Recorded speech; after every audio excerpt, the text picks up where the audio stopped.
Oh boy. Hey, how you guys doing, man? It's Joe D, and welcome to Share a Beer Show 545. This is the number, baby. Other than 555, 555 is going to be the show. 545 is a great number. Why, kids? Why, Coach? Why is 545 such a great number? Because it's the number of pieces of toilet paper everyone has at their house. How many rolls? Yeah. The number of rolls of toilet paper everybody has. Yeah, not squares, rolls. Yeah. That was great. Thank you for that. Yeah. In any case, today is Saturday, March 21st. And as you can see by the show title, I am calling this, every show to me is going to be week ending whatever. So today's week ending number 2. I consider this week ending number 2 because it's kind of, last week was the end of week 1, which is kind of when we started like major closures of stuff. And now this is the end of week 2.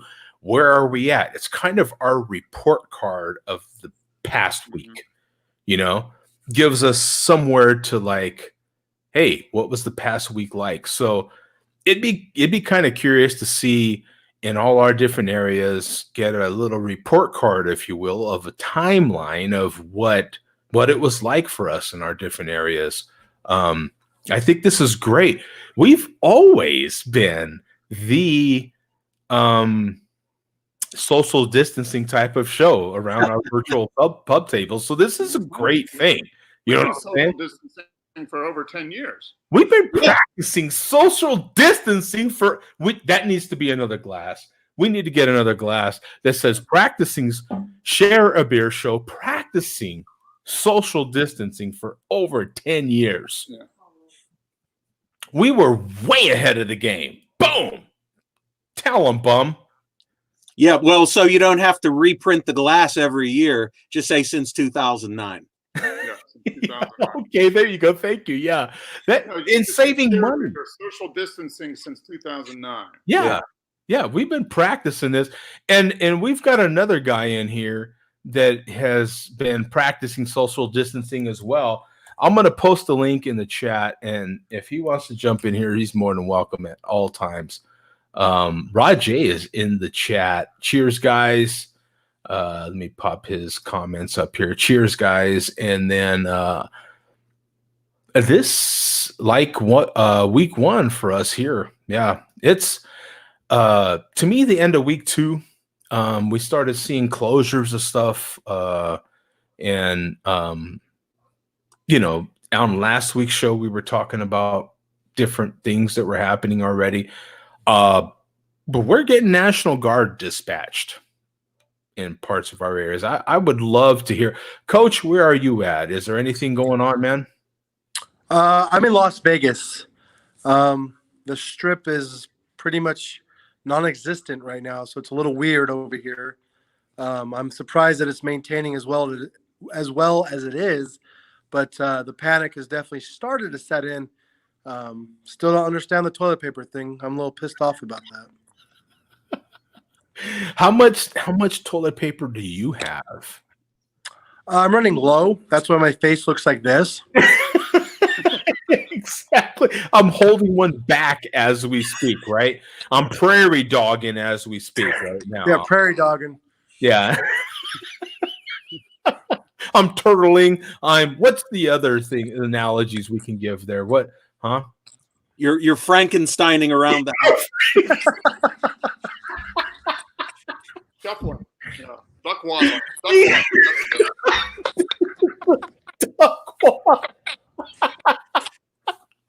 Now, Mark, how much toilet paper do you need to get through a pandemic? That's what I'm curious about. I don't know. We have 6 rolls of Costco toilet paper. Oh, but that's the good stuff. Yeah. Yeah, that's the good stuff. And then we have like 10 rolls of Publix toilet paper. That's barely serviceable. Yeah. That doesn't mean that you stole those from a public toilet, does it? No. Barely serviceable. So I think you got to double up on it. so having 10 rolls of Publix toilet paper is like really having 5, really. Yeah, I think so. So Yeah. we're probably, truthfully, we're probably good for 3 weeks. Yeah. Now, Bum, how are you doing in the toilet paper department? How long can you go, baby? We covered this last week, I think. I have the same amount of rolls that I did last week, minus about 3, I would guess, 2 or 3. But toilet paper is something that there's just certain things that I always have extras of as just part of life. Always extra laundry detergent, extra shaving cream, extra toothpaste, stuff like that. I don't hoard it, but I always never run short of it. And how many rolls do I have? My reserves are actually an 18 pack. Maybe I got about I always have like 18 in reserve. Coach, is he a hoarder? Is he hoard? If you have more than an 18 pack, are you hoard? Me a hoarder?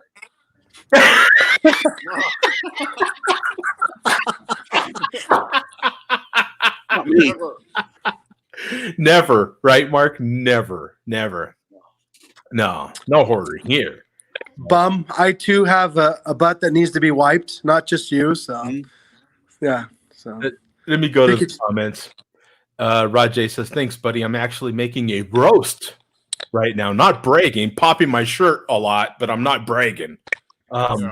Someone not only is getting cheap beer, but has enough beef to make a roast, baby. Just saying." He has the meats, right? Like Arby's. Huh? Just like Arby's. Exactly. He's getting Raw J deals on beer. It's named after him, for Christ's sake. And not only that, but he's got the meats, baby. And as I'm watching as I get ready to carve this bad boy up, depending on how long you go, may try to join on the back end of eating my meat. Join on the back end. Make sure you have toilet paper.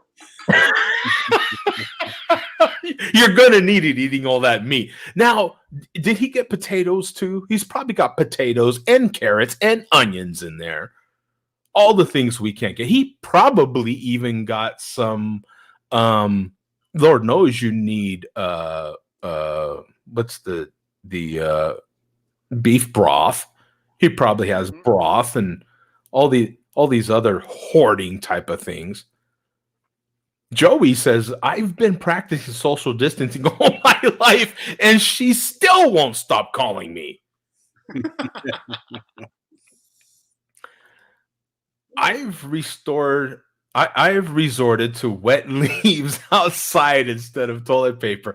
Rajay says that laugh out loud. Nobody put in a bidet. I've been looking at bidets though, honestly. Anybody consider a bidet? Yeah, I just call mine a shower though. I often get an unexpected bidet depending on the weight of what's splashing in there. Yeah. Right. Ew. Mark, have you resorted to a bidet? No, I'll stick with my toilet paper. Yeah, I've honestly thought about one of our audio friends actually has reviews on bidets. I did not realize that until I started looking into them. Joey says, "I'm getting a bidet soon." Hey, Joey, I want to hear a full review on that. Yeah, we want a bidet review. Japanese toilets and bidets are in right now, big time. You honestly, I'm looking into it. You can't get one before May on Amazon. Amazon's like, you go directly to the bidet websites, the different companies, and they're like, "We're limiting you to 2." And yeah, there's limits on these things. The bidets are in hot demand. Laugh Out Loud roast were buy one, get one free at hashtag them deals.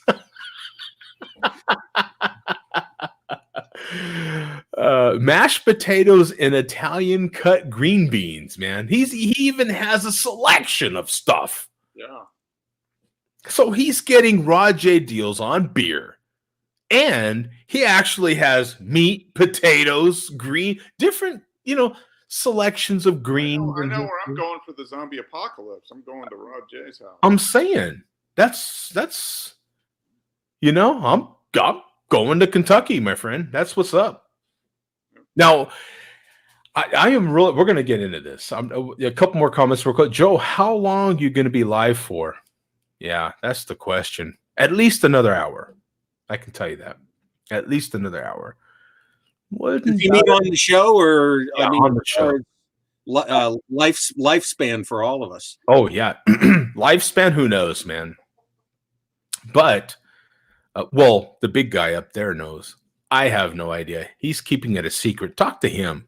And when you talk to him, let me know. Just give me a heads up. Saw a bidet for $60 on Amazon. Yeah, they're actually, the attachments are cheap. I'm considering it, even a cold water bidet. I got updates on my supermarket. Yeah, no, Chad, I want to hear that because he's the one that works in the supermarket, right? I want to hear.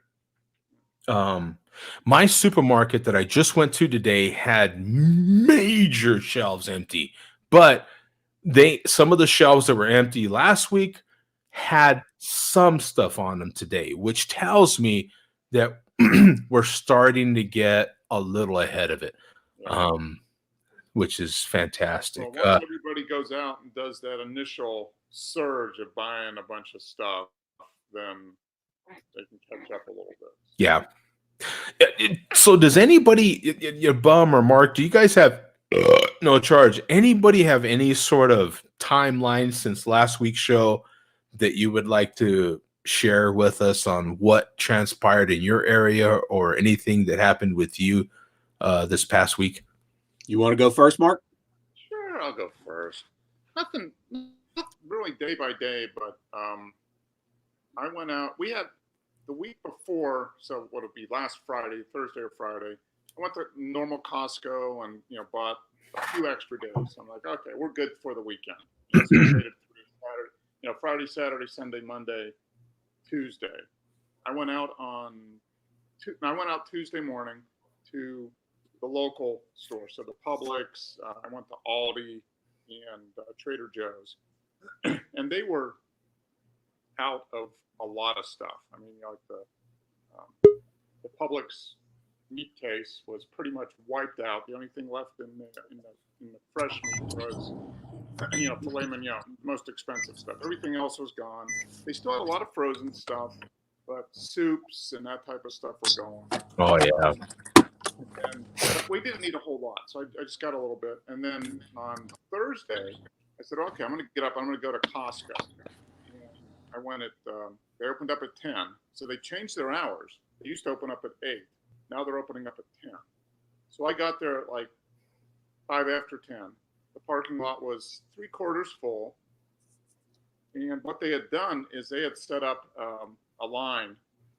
They put pallets, kind of cordon off everything with carts, and then put pallets to kind of have it like a zigzag queue line, where you'd line up. And then what they were doing is they were only letting people into the store when somebody came out of the store. So you'd go up, you'd wait, and then when somebody came out of the store after checking out, then they'd let somebody else in the store. So I had to wait in line for 10, 15 minutes. It wasn't bad. And they had a lot of stuff, but they had limits on. They didn't have any toilet paper, but they had a fair amount of fresh meat, both beef, chicken, pork. It was all there, but they had limits. You could only buy one of each, whatever it was. So one chicken, one pork. Well, because Costco has big packs. Oh yeah. So I bought a pack of chicken, like chicken thighs. So it's like 10 pounds of chicken thighs. Mm-hmm. I bought that, and I bought some ribs and some beef. And I just kind of partitioned it up and put it in my freezer, so we're good there. But everything else was pretty much there, but it was limited. But they were doing a really good job of just kind of controlling the flow of people in there. so they didn't have a bunch of people just storming in and wiping everything out. So they were, one person in, one person out. But other than that, I mean, the local grocery stores are getting back the stock a little bit, but still, there's still a lot of stuff that's out, and it's going to take another week or so before it gets back. But yeah, we did over the last week or so. We went and got stuff so we could, if we need to, we could go 2 weeks without having to go to the store. We've got enough food that if one or both of us got sick, we could stay here for 2 weeks without needing to go to the store. And but yeah, we don't have enough food for a year or anything like that. We only have like 14 rolls of toilet paper, so I hope. Yeah, that's. But you have a good garden hose, and hey, back in the day, when like sailors going across the ocean, what they used to use? Corn cob. Corn cob. They used to use rope dipped in seawater. Yeah. Dipped in salt water. So they were doing like a rope bidet. Yeah. Just imagine that. Well, was that hemp rope? I mean, yeah, hemp, I'm sure. Regular. But was it smokable? I mean, I don't think you want to smoke it after dragging it across your ass, but kind of add your buzz a little bit, kind of, Yeah, so people complaining about that. Recycle that chili. Rope across your butt soaked in salt water. That's really green. Yeah. Yeah. You recycle that. Use hemp. Yeah. I mean, you bum. Do you have anything, my friend? Do you? Yeah. Now 1 week ago, exactly on the show here, we had Zach on talking about how this is, affecting local breweries, and we were talking about the cleanliness and what bars and restaurants can do to keep up their cleanliness as far as pouring draft beers. Well, little did I know that the next day after our show, they made the announcement that all Pennsylvania bars and restaurants were to close down for 2 weeks starting Monday, which was this past Monday, for a 2-week period. And they were all to close down, and the only business they were allowed to continue to do would be carry out food, take out food. And some places have continued to do that, and some haven't. Obviously, all the fast food places, it's nothing but drive-through. But some restaurants have continued to offer takeout food. Some have not. Some have been closed entirely. Just since we mentioned Duke's last week, he decided to close altogether because he was not sure what their takeout business would be. And they didn't necessarily want to end up purchasing potentially more food that could go to waste than would already will, Yeah. If they just closed outright immediately. And as the week went on, it was pretty much business as usual. From there, I had been wondering what the policy was for breweries, since really those don't necessarily, I think by Pennsylvania LCB laws, fall under the category of bar or restaurant. Oh, well, I can tell you locally, Insurrection Air works there in Pittsburgh. Does that ring a bell? Insurrection Air works? Yeah, they're the one in Heidelberg, right? Yeah. Paul actually ordered beer, and they delivered it to him yesterday. So he ordered like a few 6-packs of beer, and they came by and dropped it off on his front porch. It turns out every brewery is handling it a little bit different. I haven't explored them all, but just to give an example, and it's going to end up being the next beer that I drink here after I finish my Voodoo Ranger here.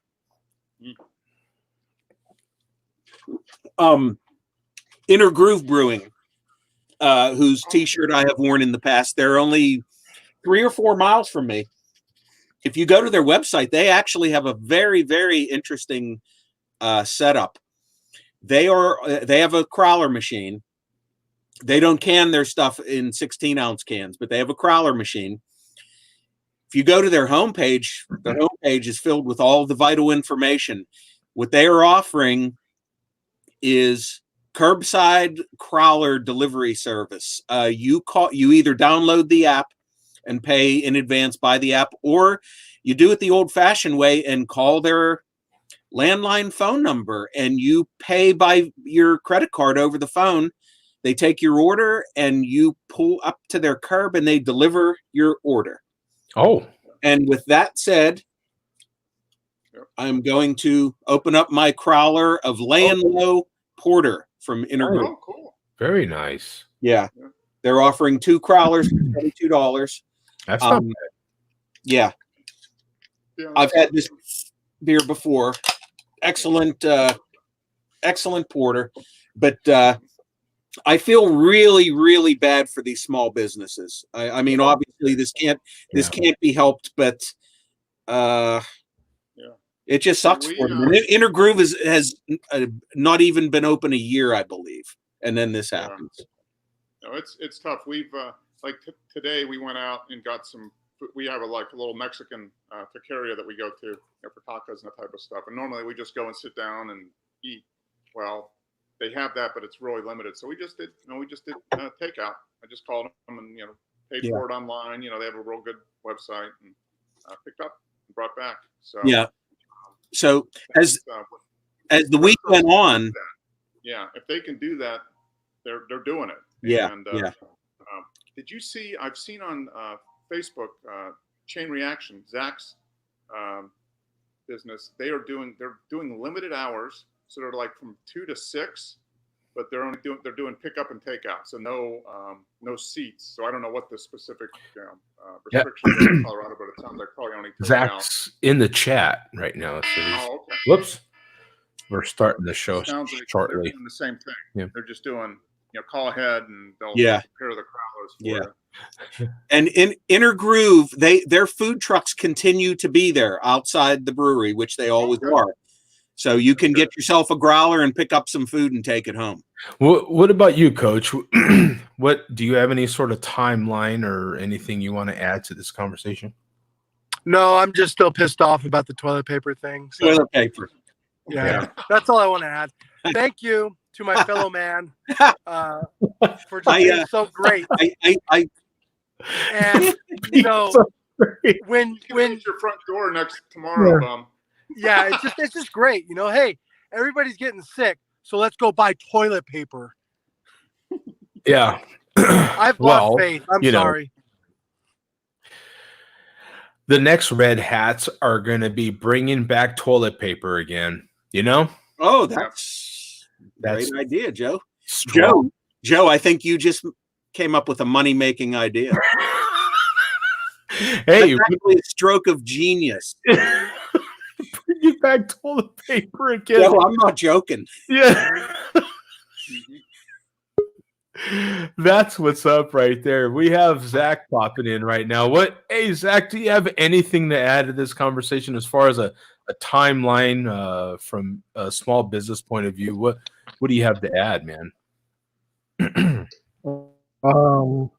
So in Colorado, the governor has said bars, restaurants, tattoo shops, salons, gyms, stuff like that is until April 30th. But in Denver, they're saying May 11th. Man. So 6 weeks, almost 8 weeks. Yeah. Yeah, 8 weeks for city of Denver, 6 weeks for the rest of the city. We'll see if Denver adjusts with the city or with the state, or if the state keeps adjusting with the city. Because a couple of days ago, the state was at April 17th and then moved it to April 30th. Man, this is really interesting. So now in our area, there's a lot of delivery happening. There's a lot of curbside stuff. There's a lot of takeout, of course. What is your brewery doing? So we are just doing to-go orders. So crowlers, growlers. We've had people getting the little snacks. We have peanuts, and we sell like soap that another small business makes. It's beer soap, so I think I've sent all you Yeah. guys some. Yep. Yep. We sell those, popcorn, anything we have really. We're just selling to go.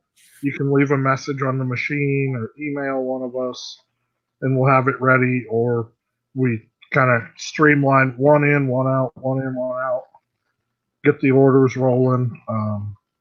They just announced yesterday that bars and restaurants can also start doing alcohol to go. Yeah. So, like I saw today, somebody went to their favorite Mexican joint and got to-go cups, like 32-ounce margaritas to go. Yeah. And I was like, I guess all taking a roadie's got a whole new meaning now. Delivery here as well. Yeah, and we just got approved for delivery. Mhm. I don't think a lot of the breweries are going to jump on it, from what I've heard from everybody. I think it's great if you can order a pizza and get a 6-pack of beer with it too. Or if you want margaritas and tacos delivered, that's great. Yeah. For a brewery, though, I mean, how much beer do I need to deliver to you to make it worth my trip out there? I think some will do it. At this point, we're not. Because one of the issues that's coming up that I think a lot of you guys will start seeing in your areas too is the we're all going through 3 months worth of cans. So now you're having trouble getting cans. So because a lot of the shipments, you probably know from some of the trucking stuff, shipments are backed up on a lot of stuff. And those cans have to be trucked in. So there's a lot of delayed stuff there. Hopefully, we're not a lot of running out. prioritizing on stuff too. So cans might have got kicked down the can a little bit, might have got kicked down the road a little bit. Unfortunately, make room for more paper good deliveries and food deliveries and so on and so forth. Yeah, if those guys want that option. Today, I kind of started reminding people to, hey, bring in your growlers. I know you've got them in your basement. They're collecting dust. Dig those things out. Bring them in. And that actually, we saw a huge jump in growler just by mentioning it. I'm really pushing on the social media thing because I know kind of how our vibe is. Like, it's more than just hanging out having a beer. It's about that community. Yeah. So anybody that's tagging us with a beer, I'm making sure that gets shared in our stories and all that stuff. So let me ask you on that front, Zach, a lot of places, for instance, like QTs and those sorts of, not QT specifically, but gas stations, where guys like myself would take in your own cup and get your coffee filled up, not letting you do that. You've got to use one of their cups. So what are you doing when it comes to people bringing their own growlers? What safeguards are you taking to make sure that growler, that it's coming from a place you have no idea, to keep it safe? What are you doing? Everything gets sanitized. Okay. It goes through the 3-bay sink, and those guys make sure everything's super clean. If it's a glass growler, we put a brand new lid on it. If it's one of the flip tops, that just gets sanitized as well. Since most of that stuff is all food grade. Yeah. Cool. Okay. All right. Yeah, I just wanted to put that out there, because and there's some places I've seen, and I don't know the legality on it. I've just seen about 4 other places doing it now, that they bought up whole pallets of mason jars and are doing mason jar pints to go. Oh, that's interesting. Yeah. Wow. Wow. That is food grade. I mean, yeah. I guess if the laws allow food grade. Now, what would be the process for bottling beer in a mason jar? What would be that process?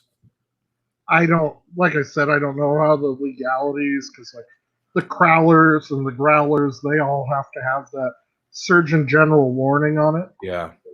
So I think there's some places that are just throwing the rules out right now. Yeah. Because everything, it's the Wild West, really. Yeah. So kind of, there's a couple of places here that I know of.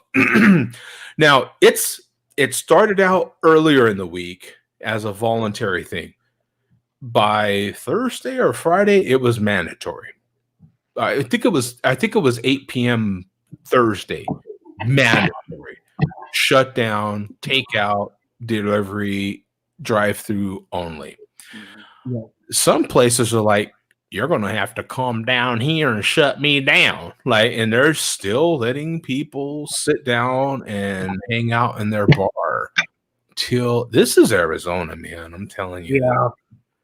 I've heard of a couple of instances here that they're letting people drink on their patio. Mhm. It's not smart. No. It's bigger. It's bigger than whoever you are. It's bigger than whatever business you are. Okay, Zach. Now that you're getting there, let me. Aside from the business, what's your personal feelings? Some of us know, maybe you want to bring that to light, your personal health issues on a personal level. How is this affecting you, your family, and what are your concerns? I'm considered one of the very high risks due to some pre-existing lung problems and diseases there. So I'm pretty much just at home and in my garage and trying to run things from the battle station here.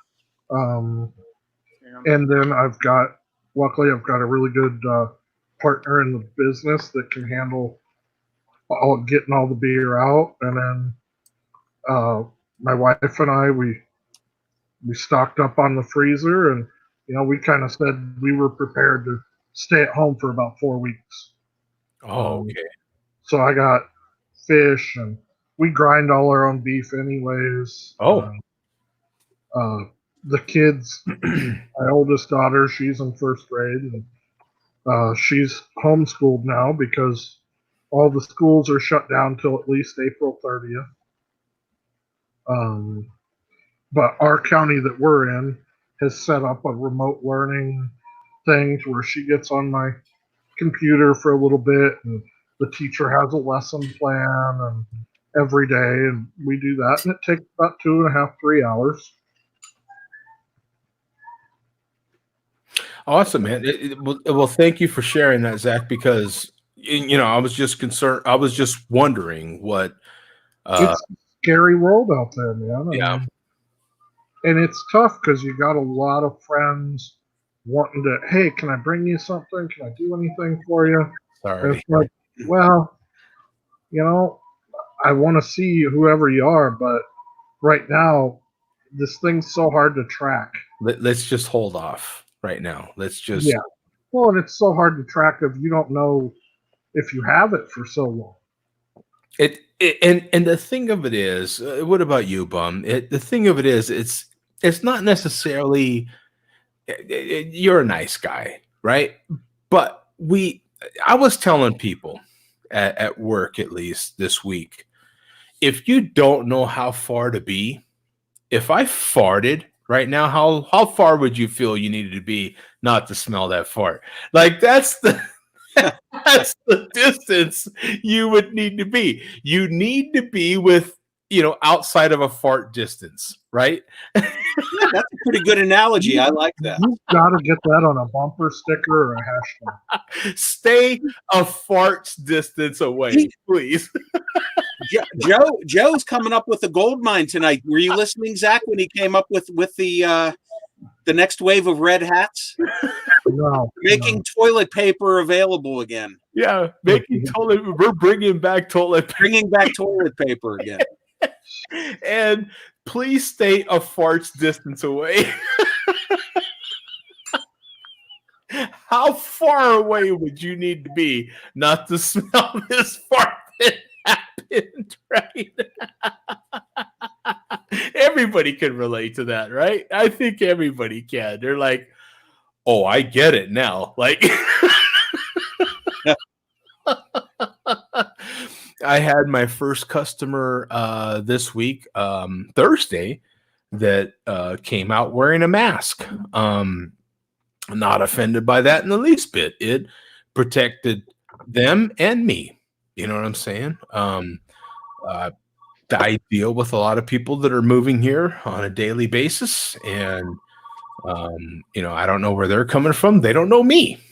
And in all fairness, I don't know who I'm coming in contact with. So yeah, to protect yourself from me is good. Absolutely. Bum, I'm kind of curious. No charge. What protections is the malt liquor community taking? Is Billy D taking any sort of precautions at all? Well, remember, Billy D had the mask on last week. He still continues to wear it. And the entire MLDC has been protected since the beginning. Yes.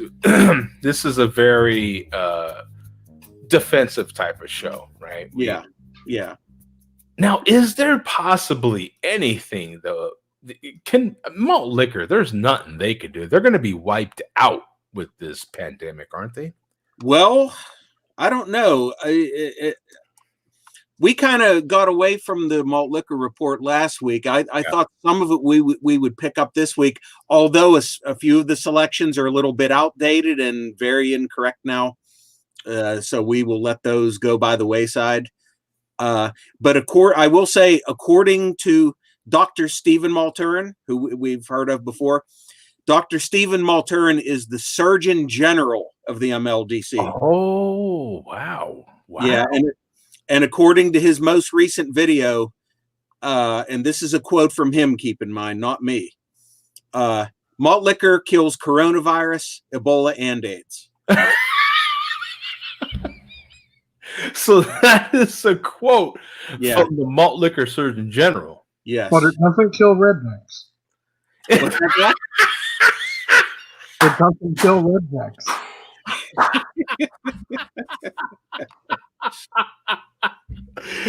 That is great. Yeah, it doesn't kill rednecks, man. So what?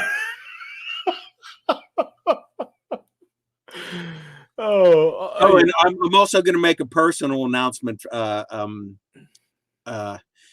Next week, I'm on vacation. Okay. The next day, it'll be my first day of vacation. Next day, I won't be doing my usual thing and stuffing myself full of food at Duke's before I get on the show. So it's time next week. I'm gonna personally immunize myself. I think I'm gonna drink a 40 next week. Ooh, whoa! Yeah, I've done it before. Yeah, it's been a while, so I just want to give myself as much protection as I can. Yeah.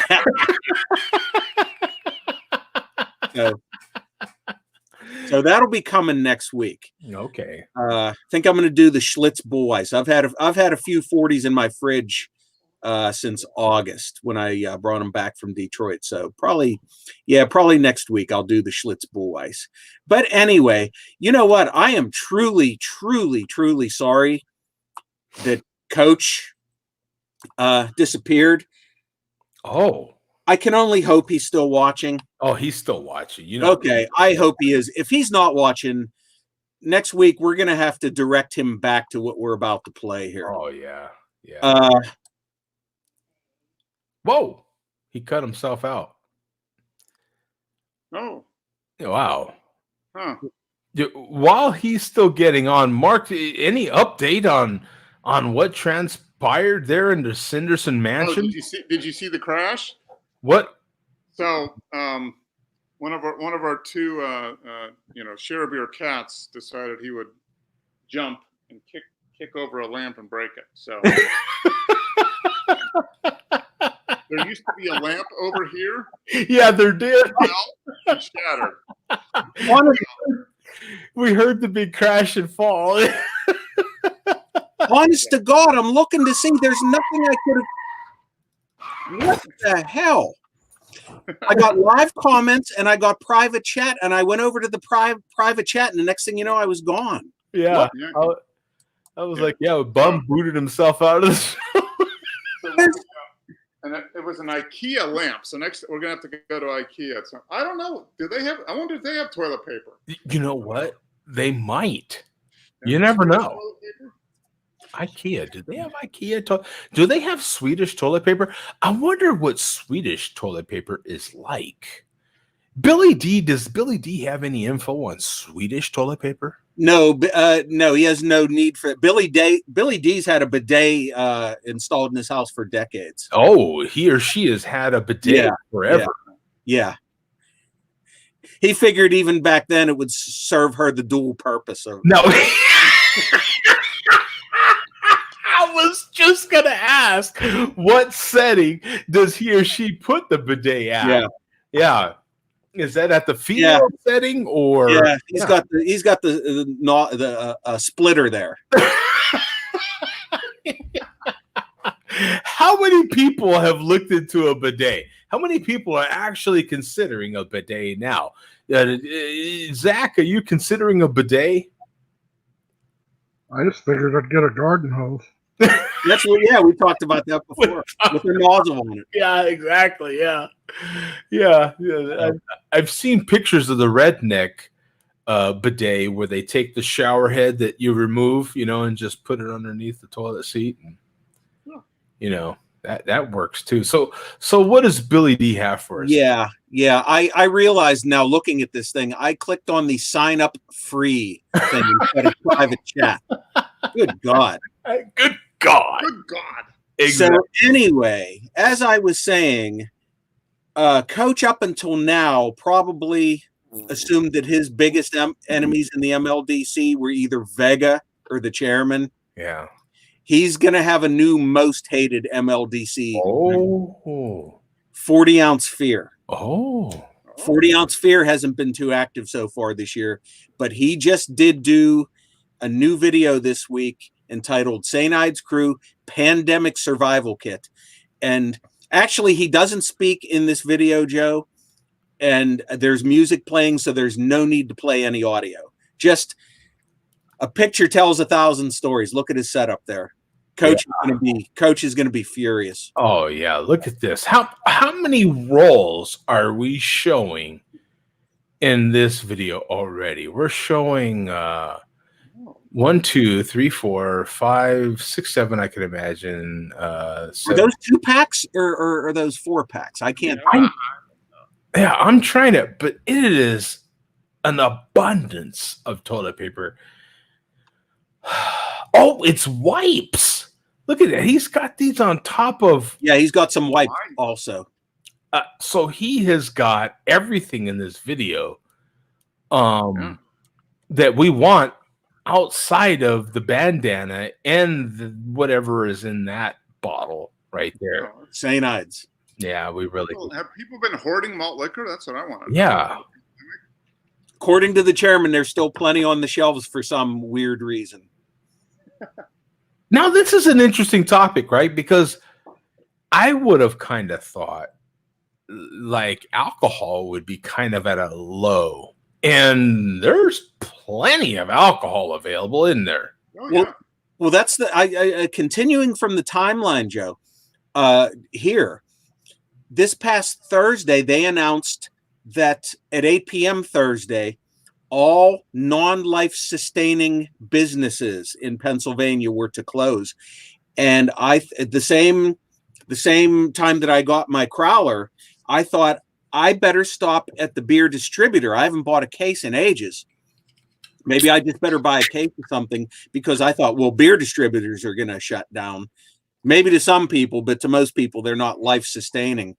Turns out that beer distributors are on the list of life-sustaining businesses in Pennsylvania. Hey, Mark, where are we always?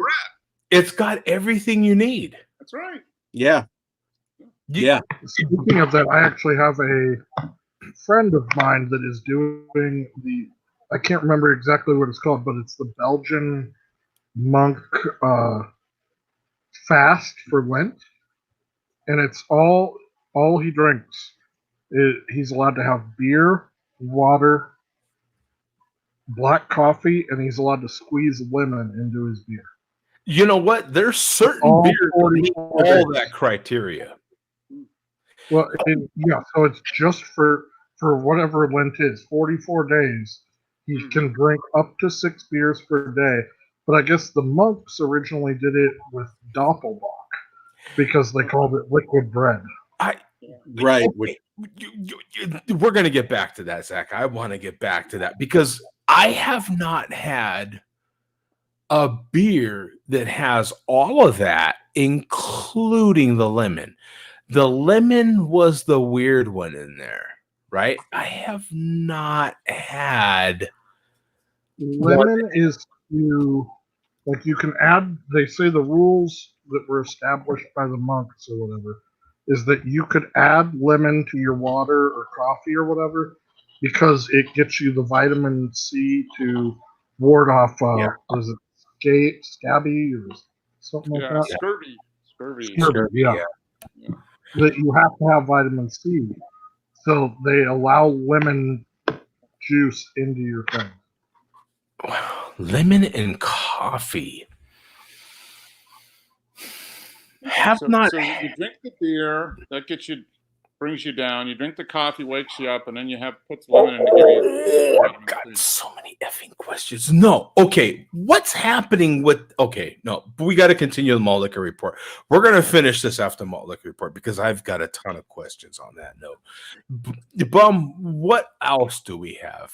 You know what? The chairman's in the house now. If you look at the chat, yeah, he is. So we're just going to finish off with the chairman, and this has nothing to do with the coronavirus. The chairman was actually fairly low key all week. Oh, what's up with that? Is he getting soft in his old age? Is that what's happening? Yeah, he didn't do anything almost all week after Tuesday, but I did want to post this because Joe, I know you're always looking for a laugh from the chairman. From unexpected angles, right? Yeah, there is always an angle. Always, right, Zach? There's always an angle there. Yeah. With that guy. So the link that I posted, you can go to the end of the video, and the chairman is just about ready to wrap up his video, and he decides to say, add a little bit at the end. Oh, perfect. And hilarity ensues. Go to 14 minutes, 50 seconds. Oh, yeah, this will be great. Hilarity ensues. Yeah, the hilarity ensues. Yeah, absolutely. What was it? 14 what? 50, almost 15 minutes. So 14:50. Yeah. Here we go. And if you, it's called Panicking, Empty the Shelves, and take note of how he spells shelves in the video.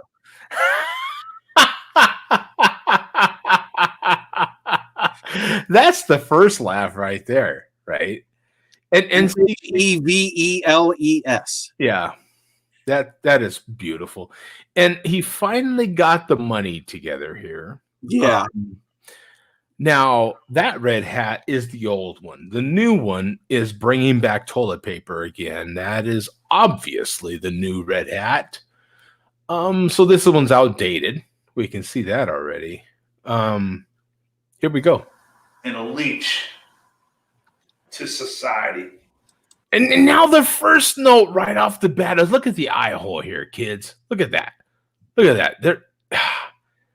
The swelling is so obvious with malt liquor. My God, there's nothing in the bottle here. He's grabbing for the bottle. Obviously, the swelling to the brain here, the fluid that happens around that little peanut-sized brain is just so great. He doesn't even remember there's nothing in the bottle. Why reach for it? Right? Cool 45 malt liquor, obviously fresh and fucking delicious. Let the malt liquor sip in the bloodstream. That's when the best word comes out. That's for the you dwarf. Oh, you cunt. Yeah, dwarf. Biggest fucking cunt on YouTube. Yeah, Dwarf 68. Dwarf. Fuck you, dwarf. Getting ready to wrap it up here. See? Oh, yeah. Fuck you too, Bill Gotti. Smuggest asshole on YouTube. Look. Oh! Asshole on. Fuck you too, Bill Gotti. Look. Smuggest asshole on YouTube. Look. Oh, what on the? YouTube.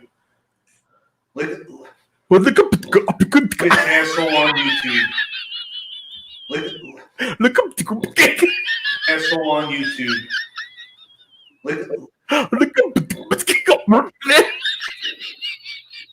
There's like six different parts to that. He was almost out. I mean, look at how much he had to go. Not much.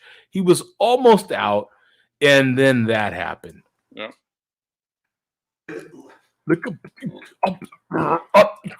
there was like, if you noticed, he actually gives a little, when he finally recovers, he gives a tiny little chuckle before he resumes. because he had to know this was going to happen, right? It sooner or later, when the burp happens, there has to be a no charge. That is complete disrespect.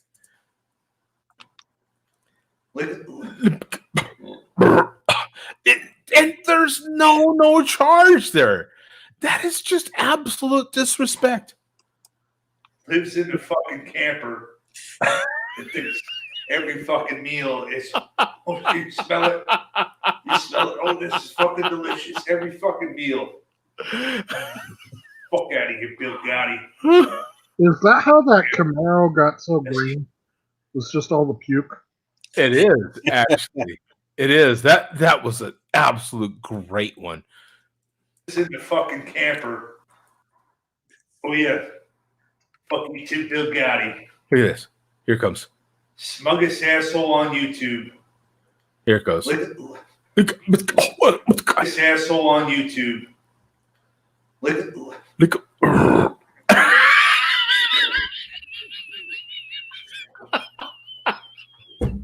It's great.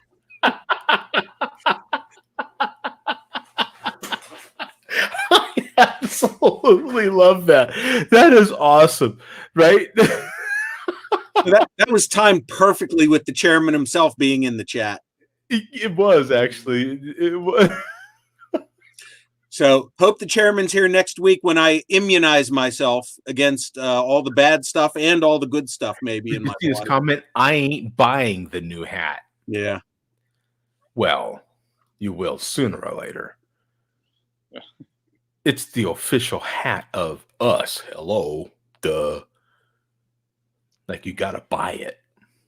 Salute to bringing toilet paper back again. So that is it for this week for Malt Liquor News. Thank you, Billy D. We appreciate it very much. As always, a fantastic malt liquor report. Thank you very much. I got something for you to Google if you want to. This is kind of a continuation from all the stuff we've been talking about. My buddy tipped me off to this. Have you heard about the GameStop stores?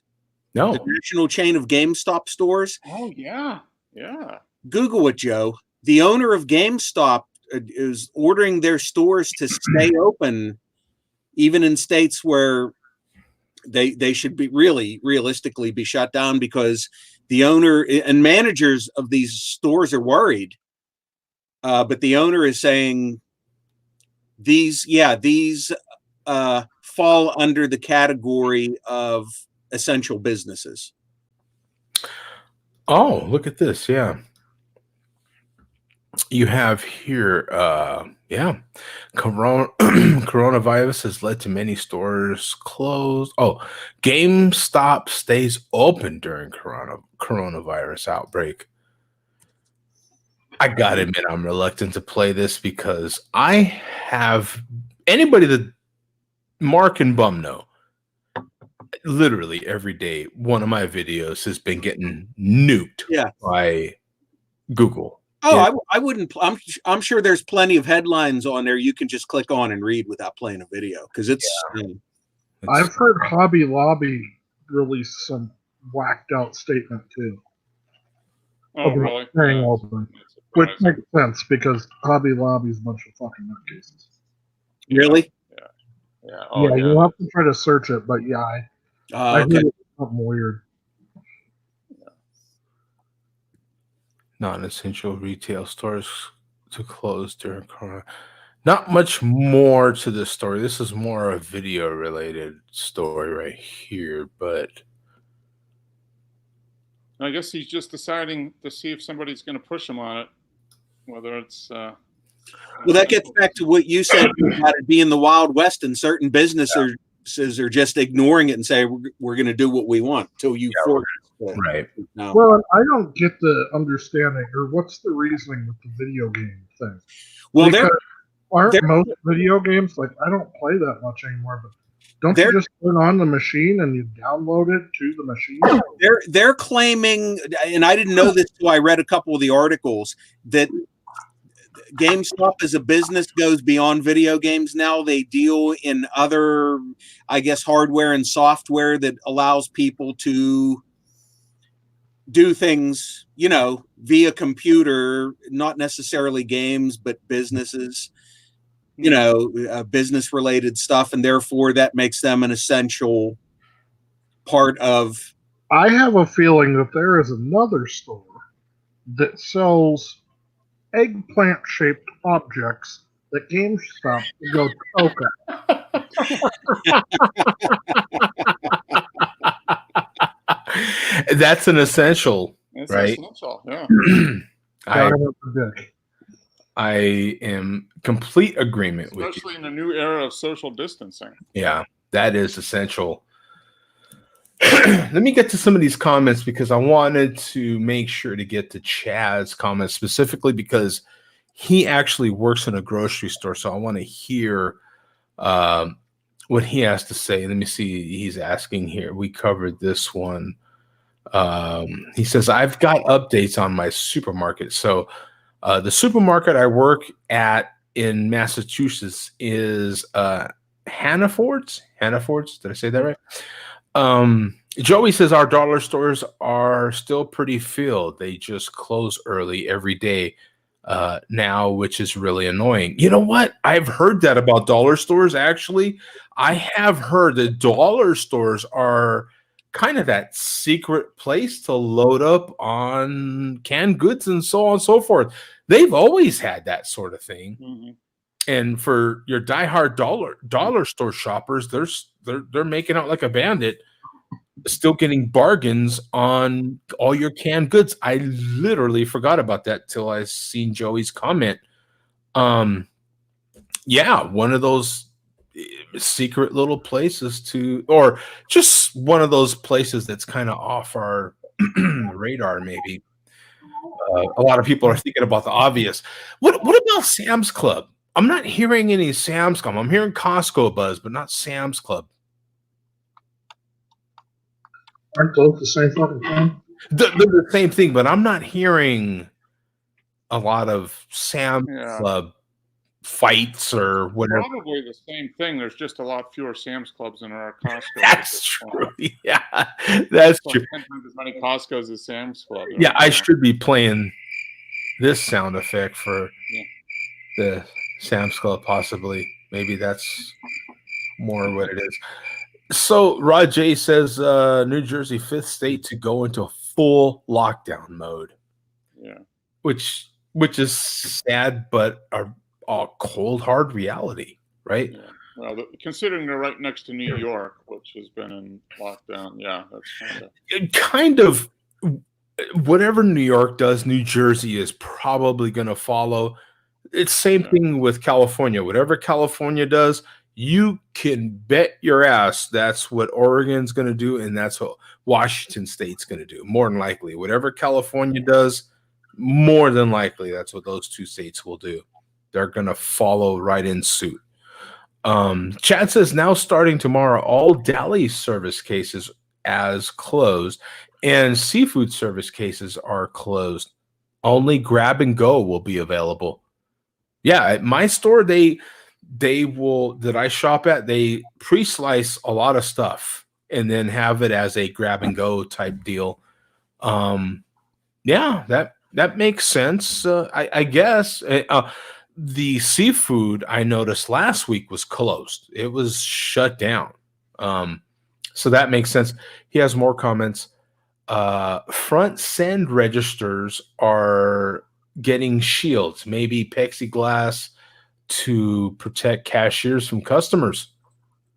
I was wondering that. I was at the grocery store just today, and it seemed to me that I was having a quick little casual conversation with the cashier, and I was like, this poor kid, like, what's protecting him from me? And then me from him, that's coming in contact with customer after customer after customer. In the self check, I noticed they were wiping down after every customer. And I heard the kid tell the person that was bagging my groceries to wash your hands every 30 minutes. Yeah. Or to sanitize every 30 minutes. And that was their current policy at the store I was at. That's an interesting perspective, to actually have registers that have plexiglass. What do you got? What's your thought process? Now, I'm already touching every item. So if I am infected, I've already touched every item. I've already been in your store. I'm already touching every item. Even if it's going behind plexiglass, it's still there, isn't it?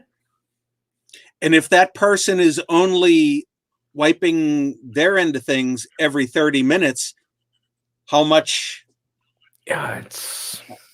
infection has been transferred before that 30 minutes is up? And now I did notice, now at my store that I shopped at today, they didn't have this warning that Sprouts had when I went the previous day. Sprouts literally had limits and letting you know, no returns, son. No returns whatsoever. So they were pretty blunt in letting you know, whatever you buy is literally final. So don't buy it. Costco, when I was there, that reminds me, when I was there on Thursday, Costco had no returns on toilet paper, that kind of stuff. It's like, why would anybody return toilet paper? But they have the, Costco's famous for their return anything and any time. Right. Give you money And back. I heard that about Costco as well. Matter of fact, I had saw postings on Instagram about the Costco's not taking any return policy. The return policy on a lot of stuff, but there's like key items that they're not taking returns on anymore. I would almost think, man, it's one of those things. It's like, if you buy a pack of toilet paper and you go back to Costco to return it, I would be embarrassed, because it's like, okay, I'm not going to. I don't know. That's just funny. If people would return toilet paper. Well, I used it and it didn't work, so here it is. Why are you returning toilet paper, for Christ's sake? I got a bidet. I don't need the toilet paper anymore. Maybe that's it.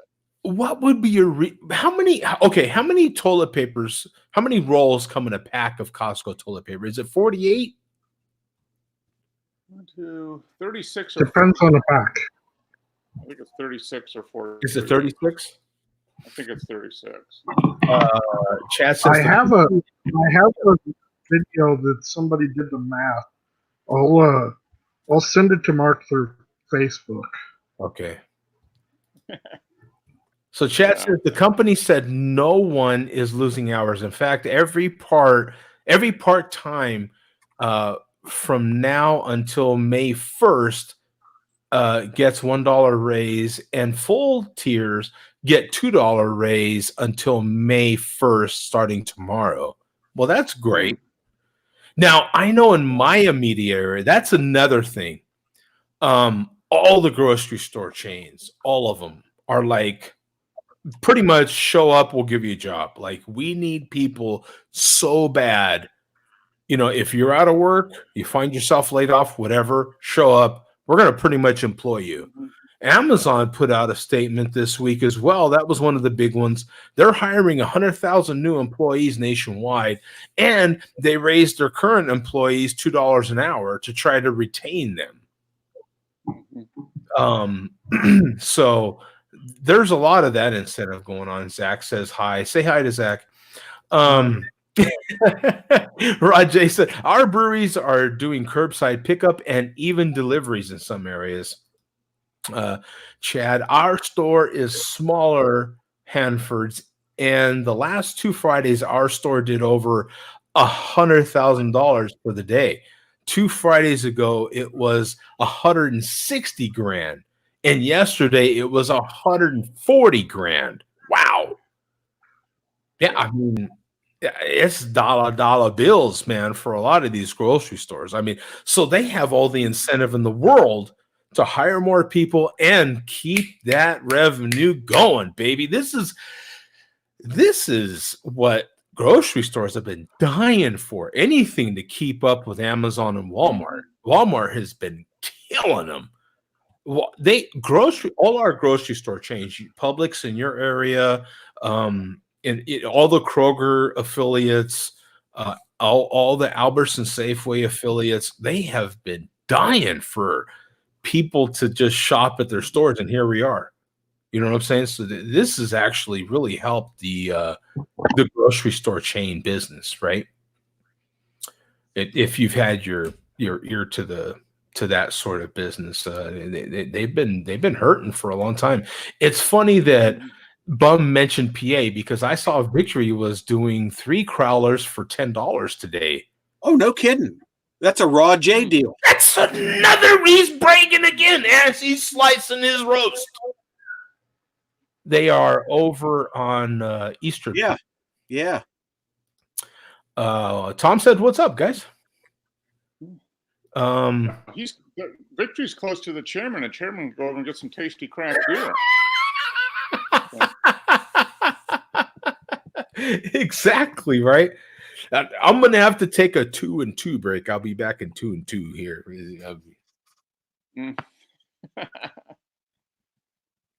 Too much beer, too little time. There you go. Okay, so I got the video, Zach. Let's see what it says.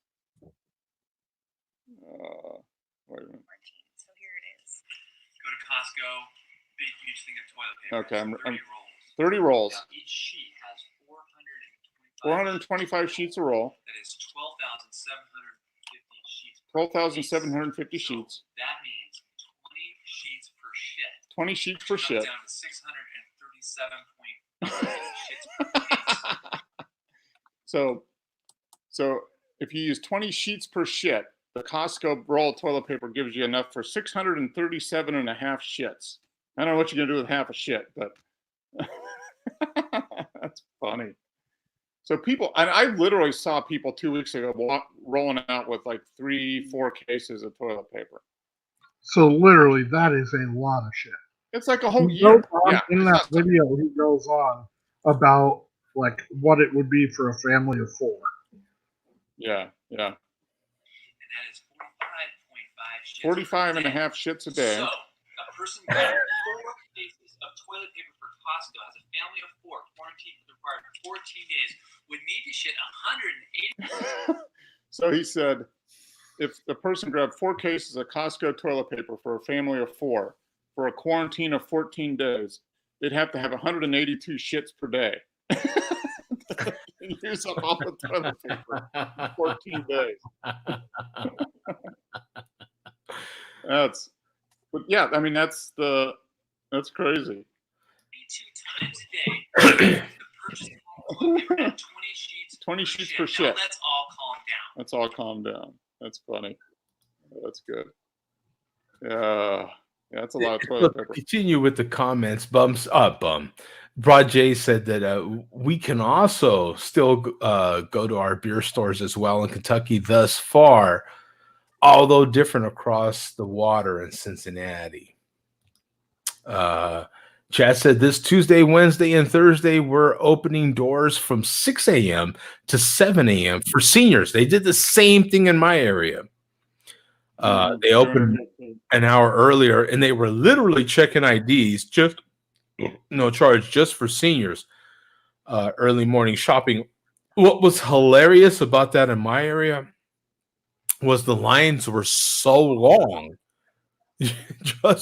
and they could only have one helper.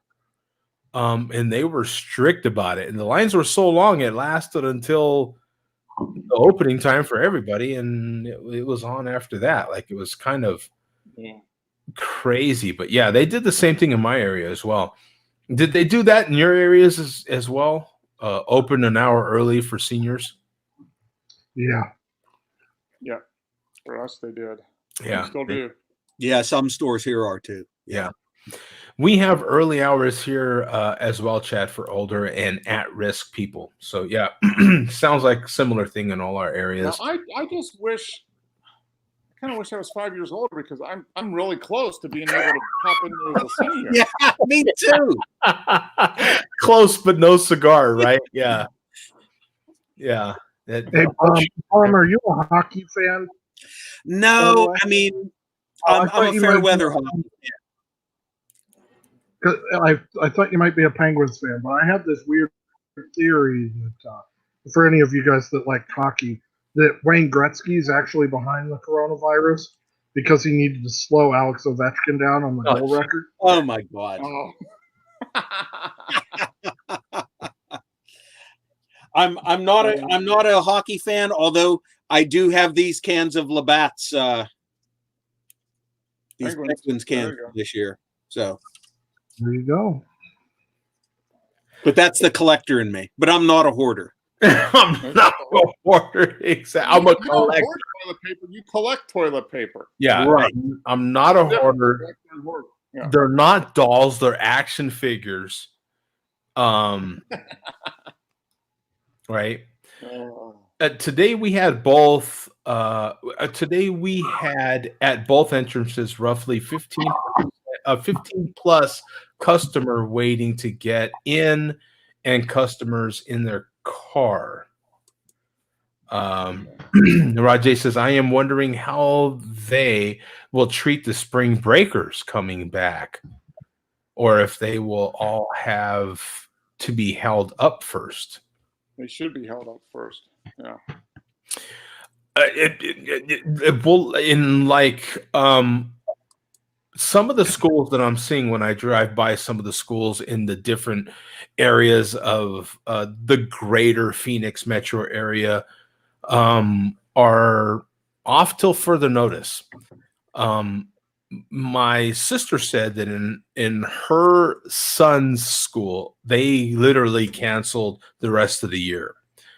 My nephew is a special case. He's autistic, and so he has special issues. So I kind of understood some of that. And also, to that note, they have sent a special tutor, if you will, to her house I think every day or something like that. So there is that happening as well. So that is a kind of a different circumstance. You know what I'm saying? That's not, he's not your average kid. So he's getting a little bit more specialized service possibly. You know what I'm saying? So I don't know what their circumstances may be in your particular area, whether the schools are continuing on or not, but yeah, most of the schools here are closed for 2 weeks, but that kind of bookends spring break. So they end up being really closed for 3 weeks when you add in the spring break week. I'm kind of wondering too, like, it seems to me like schools are always in so much pressure to maintain their budgets, right? Because they need to spend all that money to make sure they get more money for the next year, so they don't get any cuts. It seems to me that maybe some of this federal stuff that's kicking in, maybe some of them got their money for the year or whatever the case may be, or got some kind of release. And so some of them are saying, yeah, we're out. like that's it for the rest of the year. Maybe they got some sort of waiver for the budget or something. I don't know. It seems like kind of a nightmare from a school's perspective as far as delaying it past 2 weeks. Because then what do you do with the teachers? What do you do with all the other What's support? interesting is that that guy I listened to on that Joe Rogan podcast, he's like, we have to start thinking about this because if we cancel the schools, he says that the coronavirus right now, kids generally don't show any symptoms. When kids get it, they very rarely, if ever, get sick from it. And they're starting to think that kids also don't transmit it. So they're not contagious. It's when you get older. So like school age kids, for the most part, don't transmit it too, but they're not sure yet. But he said, we got to think if we close all the schools, 30% of nurses in America would have to stay home because they'd have to watch their kids because their kids wouldn't be in school. So he says, how do you balance, do you close all the schools and then take 30% of the nurses off the front lines because they got to stay home and watch their kids now? Right. So it's kind of interesting, kind of that balancing between the trying to kick the virus, get rid of it, and then balance between all the other stuff that needs to happen. So I can give you another perspective from someone that is going literally community to community. And I mean, just yesterday, I was in 6 or 7 different communities around the whole greater Phoenix metro area because I'm dealing with people that are moving. So I'm going literally to someone's house. Everybody's home when they typically wouldn't be when I'm doing these sorts of things. I've got to watch out for kids because right now, from last week's show to this week's show, in just that week, the kids are annoying the parents to death. The kids are, I'm seeing 6-year-olds, 10-year-olds. I've got to be really conscious of them as I'm driving through neighborhoods. My head's on a swivel. I mean, because they're popping out of everywhere. I mean, my thought though, and also people. And you know what? As a warning, as a truck driver, watch out for guys like me, please. And when you're on your bicycle, the bicyclist, man. Oh, we've got so many bike lanes in our area. Stay in your damn lane. Don't get on that white line. I'm driving by. I'll hit you. Stay off that white line, man. Joe, so many white bicycles in our areas because you guys are getting hit. You guys don't even get me started on that, Joe. Don't even get me started. Stay in the damn bicycle lane, for Christ's sake. Don't get on that white line. You know what I'm saying? You don't know what's on the other side of me. You know what I'm saying? Protect yourself, man. Stay in the bike lane. Don't get on the white line. And some of them are not just on the white line, on the outside of the white line, for Christ's sake. Just, Oh, Joe, would I love for you to bring back a special 1-week revival of rants and raves? Yeah. It is. The whole show. I get it, man. There's so many, in Arizona, one of the things you're going to run into when you move to Arizona, or if you come to Arizona for any amount of time, there's a lot of people out. This is a sunny state. The weather's phenomenal most of the time, especially this time of year. It's great. Hey, people are home. They don't know what else to do. They can't go to the gym. They're trying to get their workout in. They're trying to occupy themselves. Fantastic. Lots of runners, lots of walkers. There's a lot of people out right now, even more than normal in Arizona. You're going to see, you come to Arizona on a normal week, you're going to see people out. It's what happens here. So there's a certain amount of that I'm used to. But people are home right now. Being home's driving them nuts. They're getting out. They need to work out. They need to get outdoors. Fine. People, protect yourselves, not just from the virus, but from me, from a truck driver, from anybody else driving. Yeah. Stay on the sidewalk, stay in the bike lanes, do these things. When you're crossing streets, be aware of vehicles. Let's be safe about more than just washing our hands, huh? use this thing up here and use your eyeballs and use your neck. Rotate that head. You know what I'm saying? Come on, man. Help me out, help you out. Let's be more than safe about just washing our hands here, man. I'm begging you because I'm coming close to hitting so many of you guys. I can't afford that, and neither can you, right? You're trying to protect. We're all trying to protect ourselves from this greater pandemic right now. We don't need to meet by me hitting you, right? I mean, that's the bad way to meet. Not all the thing. So please, I beg you guys to please. I'm just trying to do my job, and I see people. Oh, whew, bum, right? I mean, it is. I'm sorry. To me, the roads and highways are meant for motor vehicles. Sorry, bicyclists. And I completely get it, man. I mean, hey, I'm home. Let me get my riding in. Fine. Just be aware. You know what I'm saying? How oof, it's been tough. And I can see it just getting worse. I mean, as the weeks go on, more and more people are going to be getting agitated and not used to this new routine. And there's going to be more and more risks, taken. So I'm just trying to do what I can to make people aware. So thank you, Rajay, for putting that comment up there, because that reminded me of what's been on my mind. Smash that thumbs up as well for Joe, Mark, Bum, and Coach. Thank you. Appreciate it, Rajay. Yeah, do that. I never mentioned that sort of thing, but yeah, if you subscribe, man, that helps us. If you hit the thumbs up button, appreciate it, man. I literally never mentioned that, do I? There, I just did, Joe. I did. I literally just thumbed you up. Yeah, appreciate it. Thanks, man. That does help a lot. Mark, Toilet paper limit 2 a day, hand soap limit 2 a day, water limit 2 a day at my store. Mark, what do you got, man? That looks like vodka from Costco.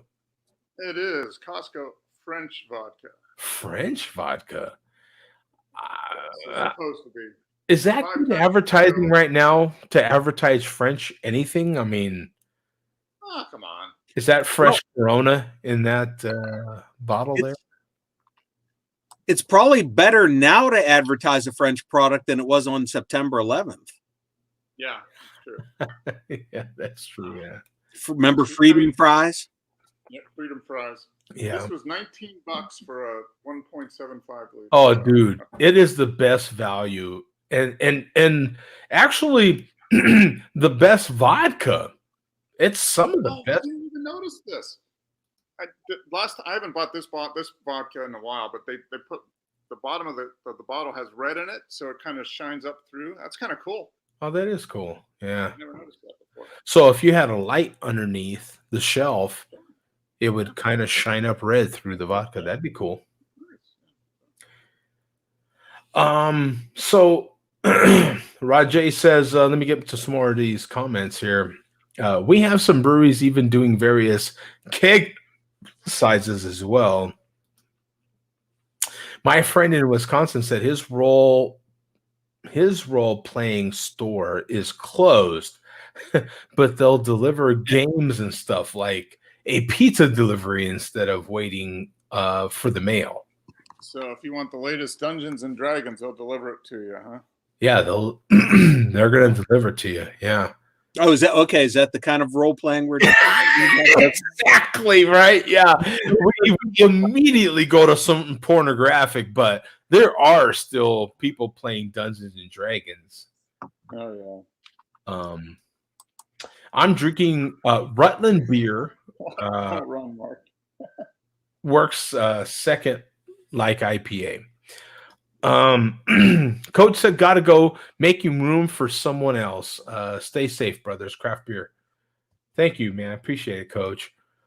Cheers, that Coach. Stay home. Stay safe, homie. And 40 ounce says more liquor. Chad also says pasta is very hard to get at my store. Yeah, you know what? We talk about toilet paper, son. Good luck finding spaghetti. Good luck finding any sort of pasta. Good luck finding egg noodles. I mean, good luck trying to get top ramen, soup. You're out of luck, son. I mean, we talk about toilet paper, but what about the stuff that makes you need the toilet paper? Oh, no kidding. Is there a shortage on ramen noodles? No kidding. You ain't. Good luck. I have not been able to find any of that stuff. No kidding. It's a good thing I already had some. Yeah, I had a couple here, and it's something I don't even buy that often. And maybe like a month ago, I bought like 3 of them for the first time in a couple years. Wow, yeah. I'm glad I did. Yeah, no, good luck trying to find any sort of noodles, pasta or otherwise, whether it be Asian noodles or some sort of pasta noodles. It ain't happening, son. It's the same thing with spaghetti sauce. Anything tomato, good luck. Canned tomatoes, yeah, tough. I found some at Sprouts, so I would assume Trader Joe's might have some sort of canned tomatoes. I got a thing of tomato sauce, like a little box at Costco that had 6 cans, or whatever they sell, 6 or 8 cans of tomato sauce. Right. But yeah, like pre-made stuff, like the Prego and Ragu, right. That was pretty low. Yeah. That stuff is tough. So yeah, there's a lot of noise about toilet paper, but pasta, man, pasta is at a premium, son. Think about it. Pasta is that food you can keep forever. It'll fill you up. Pasta and Prego, that's literally a meal. It's not maybe the best meal, but it's a meal. Feed a lot of people quickly and pretty inexpensively. And that's an immediate go-to and gone. Good luck. Even at Sprouts, you weren't getting it. The healthy, expensive crap, you still couldn't get it. Those are the shelves that are clean everywhere. You cannot get pasta. It's not being talked about that much, but you can't. So yeah, thanks, Chad, for that. And Bum's giving a cheers right there. Joey says, I'm using the fart analogy when I get home. I said, look, you need to be within a fart's distance away. If you could smell the fart, you're too close. Right? If I farted, how far would you need to be not to smell the fart? That's how far the corona goes, right? Mm-hmm. Isn't it? I think that's one everybody can immediately. I just ate Taco Bell. How far do you need to be, son? Just saying. I literally had the Taco Supreme. Good luck to you. Right? My daughter's getting a kick out of this, Joe. Dude, you cannot mention farts around a kid and not love it, right? The kids are like, this is an instant kid show. What are you talking about? Not a kid. Not kid rated. What? I love farts. Talk more farts. I mean, please. The kid rating goes, every kid's giving us a thumb up right now. What are you talking about? My toilet paper great again. Make toilet paper great again. That's what Joey says. I'm down for that. Make toilet paper great again. Bring toilet paper back again. 2 red hats. Boom. We'll have a red hat and a blue hat. That's what we got to do. Celebrate with a 40 of your choice. Oh. Well, it'll be a 32 ounce of my choice, and it'll be good craft beer, my friend. Tell him, Zach. Has anybody tried a Johnny Bootlegger malt? What the hell is that?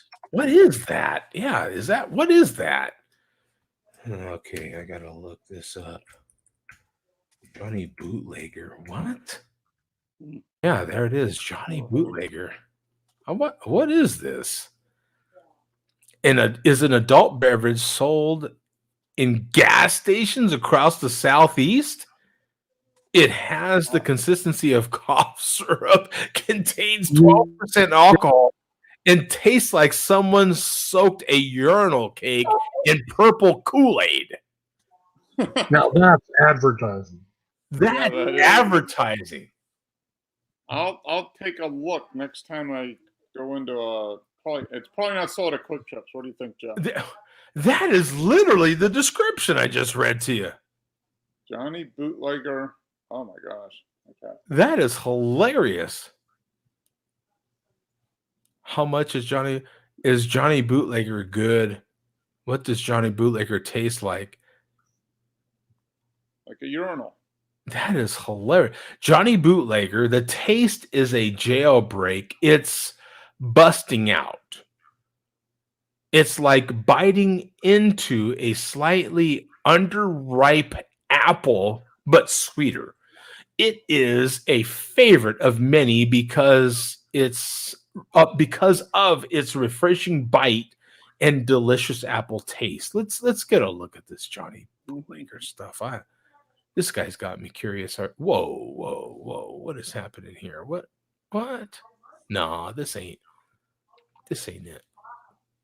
Let me look at more images here. We gotta see. Here we go.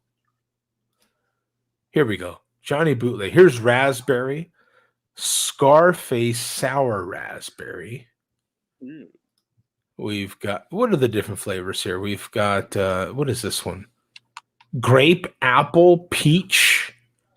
So this is like a 2020. You remember right? Is this, yeah, this has got to be like do you remember what was that 20 Mad Dog 2020? Oh, MD 2020. Yeah. Yeah, you've got watermelon here, you've got apple, yeah. Give me a break with this stuff. What is this? Yeah, that's yeah. Interesting. Okay. All right. We gave it some attention. There it is. I'm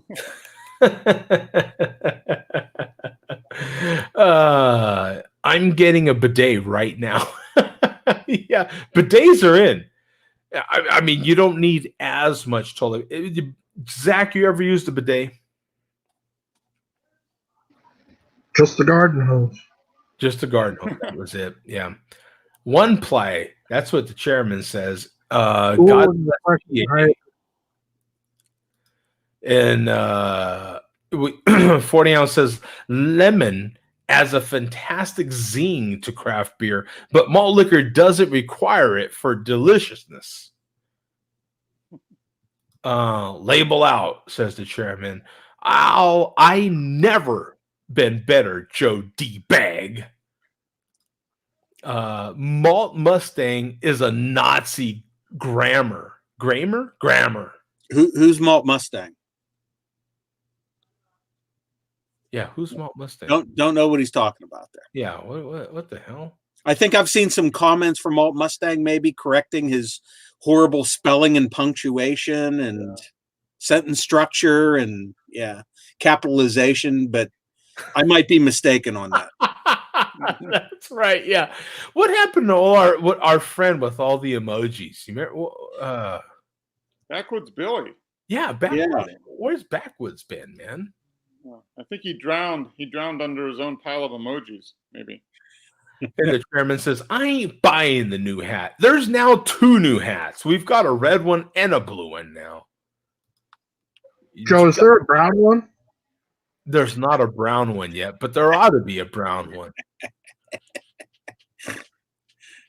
With the big poo and the emoji on there, right? With the big winking at you. Big poo. Like Mr. Hanky right there on the hat. Yeah. Winking at you and stuff. 40 ounce says, it's the end times, man. Malt liquor is the cure. Can't just drink one and think it works. I mean, you got to keep drinking it, according to him. Chad says, what do you think you can get for TP if you were to barter them? Yeah, hey, I think that it might come to that. So I've got 4 cans of soup. Can I get 4 rolls from you? What do you say, Mark? Yeah. I better hope you have something different than malt liquor because you ain't get nobody's going to fill your team malt liquor. You've got hey, you've got a 4-pack of TP. What is the value on that 4-pack of TP? Could you get like a case of soup? What are you wanting for What's the math on that for shifts?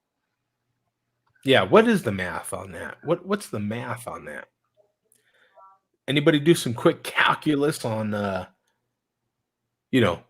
how much of the poo emoji would Well, how many? a How chunky many soup. shits are you averaging? How many shits are average per can compared to how many Yeah. shits are average Chunky per soup. roll? So Not the small Campbell's soup, not the small Campbell's condensed chicken noodle soup, but the Campbell's chunky soups that and depends chunky on what you got. You got a condensed. You got cream of condensed mushroom. You got meals for a week. Yeah. There's a lot more shit in a condensed can than there is a regular can. That's true. The can per shit per ratio. What is that? What is the calculus on that, Mark? Do you have any idea? We're not ready for this kind of math yet as a world. These are all new things. Like, we need another Einstein to figure this out. Okay. What? We have to reinvent the wheel of shit. Exactly. Okay, so and would it now my thinking, and this is just blue collar common man's thinking. My thinking is, okay, with the condensed soup, you add a can of water to that soup. That's more liquid. So do you even require as much of the poo emoji? Are you dropping as many deuces per can? Right? How many deuces per serving size is there? What you have to talk about how many squares. I think that video I sent Mark, the guy averages like 20-something squares, which I think is a 20 squares huge amount of ship. squares. Yeah, that's a lot of squares. I mean, I don't know. Most people, you probably take 4 and you double it over, so that's like 5. Yeah, that's about normal, I would think. Yeah. Okay, Mark, do you remember the show that we did when we asked the hard, tough questions on are you an over or under guy? Now, do you remember Earth specifically said, he takes the roll off and he just kind of. Oh man. Do you remember now how many squares is that? I think that's more than 20. Oh, and yeah, that's a lot. How many white guy are you? So when you're breaking off the over or the under, are you going 10 sheet per? Or what's happening there? I'm not necessarily counting. I just have a routine sort of length. Sadly, this is going to be a conversation on Dateline.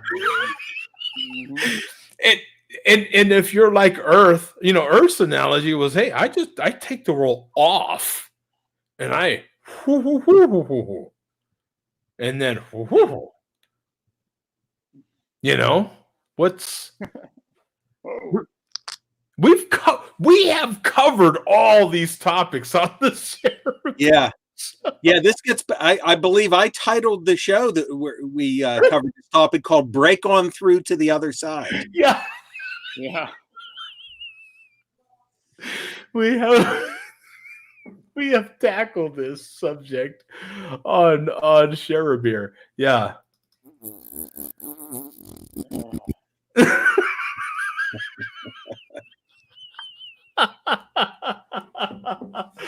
Yeah, we cover these hard topics right here, man.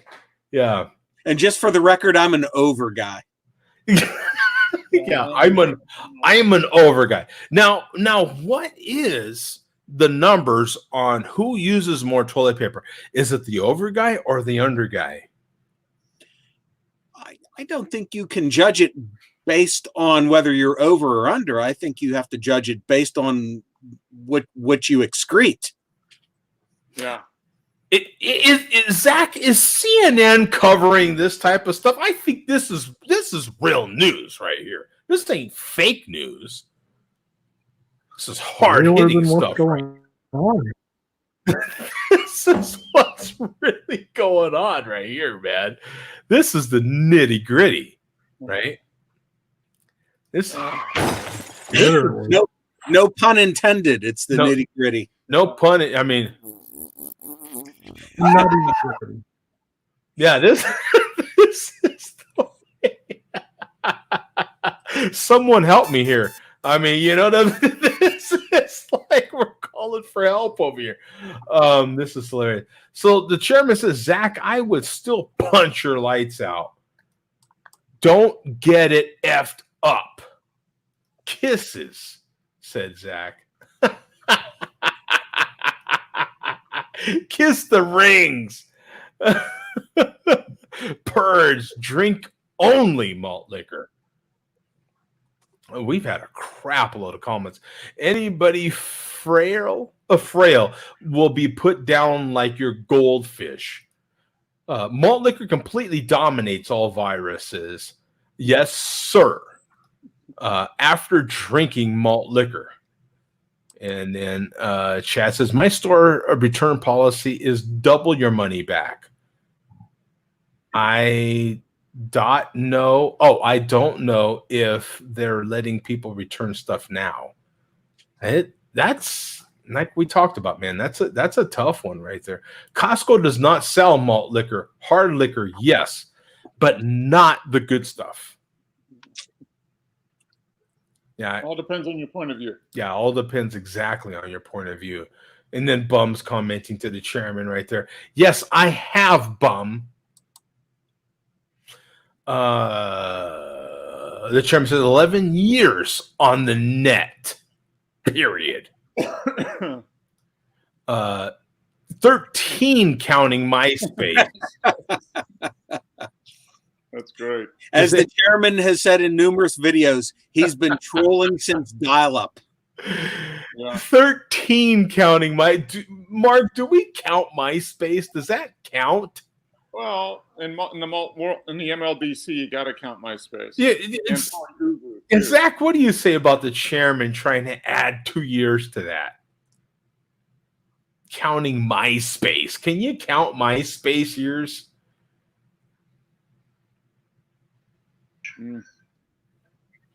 Considering the guy's still probably the intelligence level of a caveman, sure, give it to him. Isn't MySpace years like negative dog years? I mean, that's like negative dog years, isn't it? I mean, can he still name who was in his top 5 or 8 or whatever? Oh, he was big on MySpace. Yeah, I don't know. So he says gets into his own. I'm pretty sure. The chairman says, "Get your S together." Calculating yo S's sounds like craft beer humor. Hey, you know, and the Bum says, Chairman, I recommend Culinary Circle frozen pizza if it's available in your area. Just letting him know, hey, you know, this is the pinky out frozen pizza here. After a few years ago, our competitor's Market Basket employees went on strike and our stores were crazy busy while their stores were empty. I guess the company was going to take quartet bonuses away and stuff. Quarter bonuses, I would imagine, away and stuff. You know, this is it. Go ahead. That one before actually gave me a neat show idea. Would you guys want to next week each get a different frozen pizza and compare them? Oh, that would be perfect for me. I'm on vacation. I think that'd be good. I have my frozen pizza, my favorite brand. I know Bum has one. I'm sure you guys have one. Oh, I like the That's screen. the question is, can we I find love frozen the pizza in the grocery store? That I have not checked for frozen pizza, and man, I'm gonna have to check. Where I'm at, they're loaded up with frozen pizzas. Those Yeah, are still on the shelves around here. I love the Screaming Sicilians, I think they call them. Okay. I literally have no idea what you're talking about. The only frozen pizzas I know of are like what, DiGiorno's or something, right? The big ones are DiGiorno, Cheddar, Yeah. Red Baron, Tombstone. Red Tombstone Pizza is a big one. Tombstone, yeah. I'm bringing a frozen pizza next week. If you guys want to join me, Zach, I'll join you. I'll bring culinary circle. I love it. Bum's always prepared. Always. Yeah. He's our frozen pizza guru. With the Schlitz malt liquor too. Yeah. My frozen pizza, I literally buy good pizza. All right. Freeze it. Steel Worldwide, the chairman says I'm too smug to eat frozen pizza. Watch me next week. I'm gonna eat the best frozen pizza you've ever seen. there we I'm gonna be go. smug about it the whole time too. It's interesting to me to hear about Market Basket now, because when I grew up, when I was a kid, Market Basket was in LA, and it was that's where we shopped every week. And I haven't heard Market Basket until recently. I did not realize they were still around. And I guess they're a big chain still in the Northeast. It must be, yeah.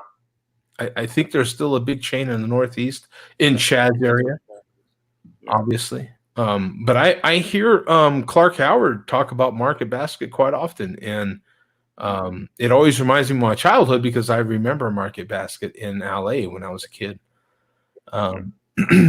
Wouldn't find a puzzle like that under Mickey's grenade cap. Report the news, damn it. Malt liquor, only malt liquor. We're going way back now. Hockey is awful. Yeah, the chairman's he's a hater.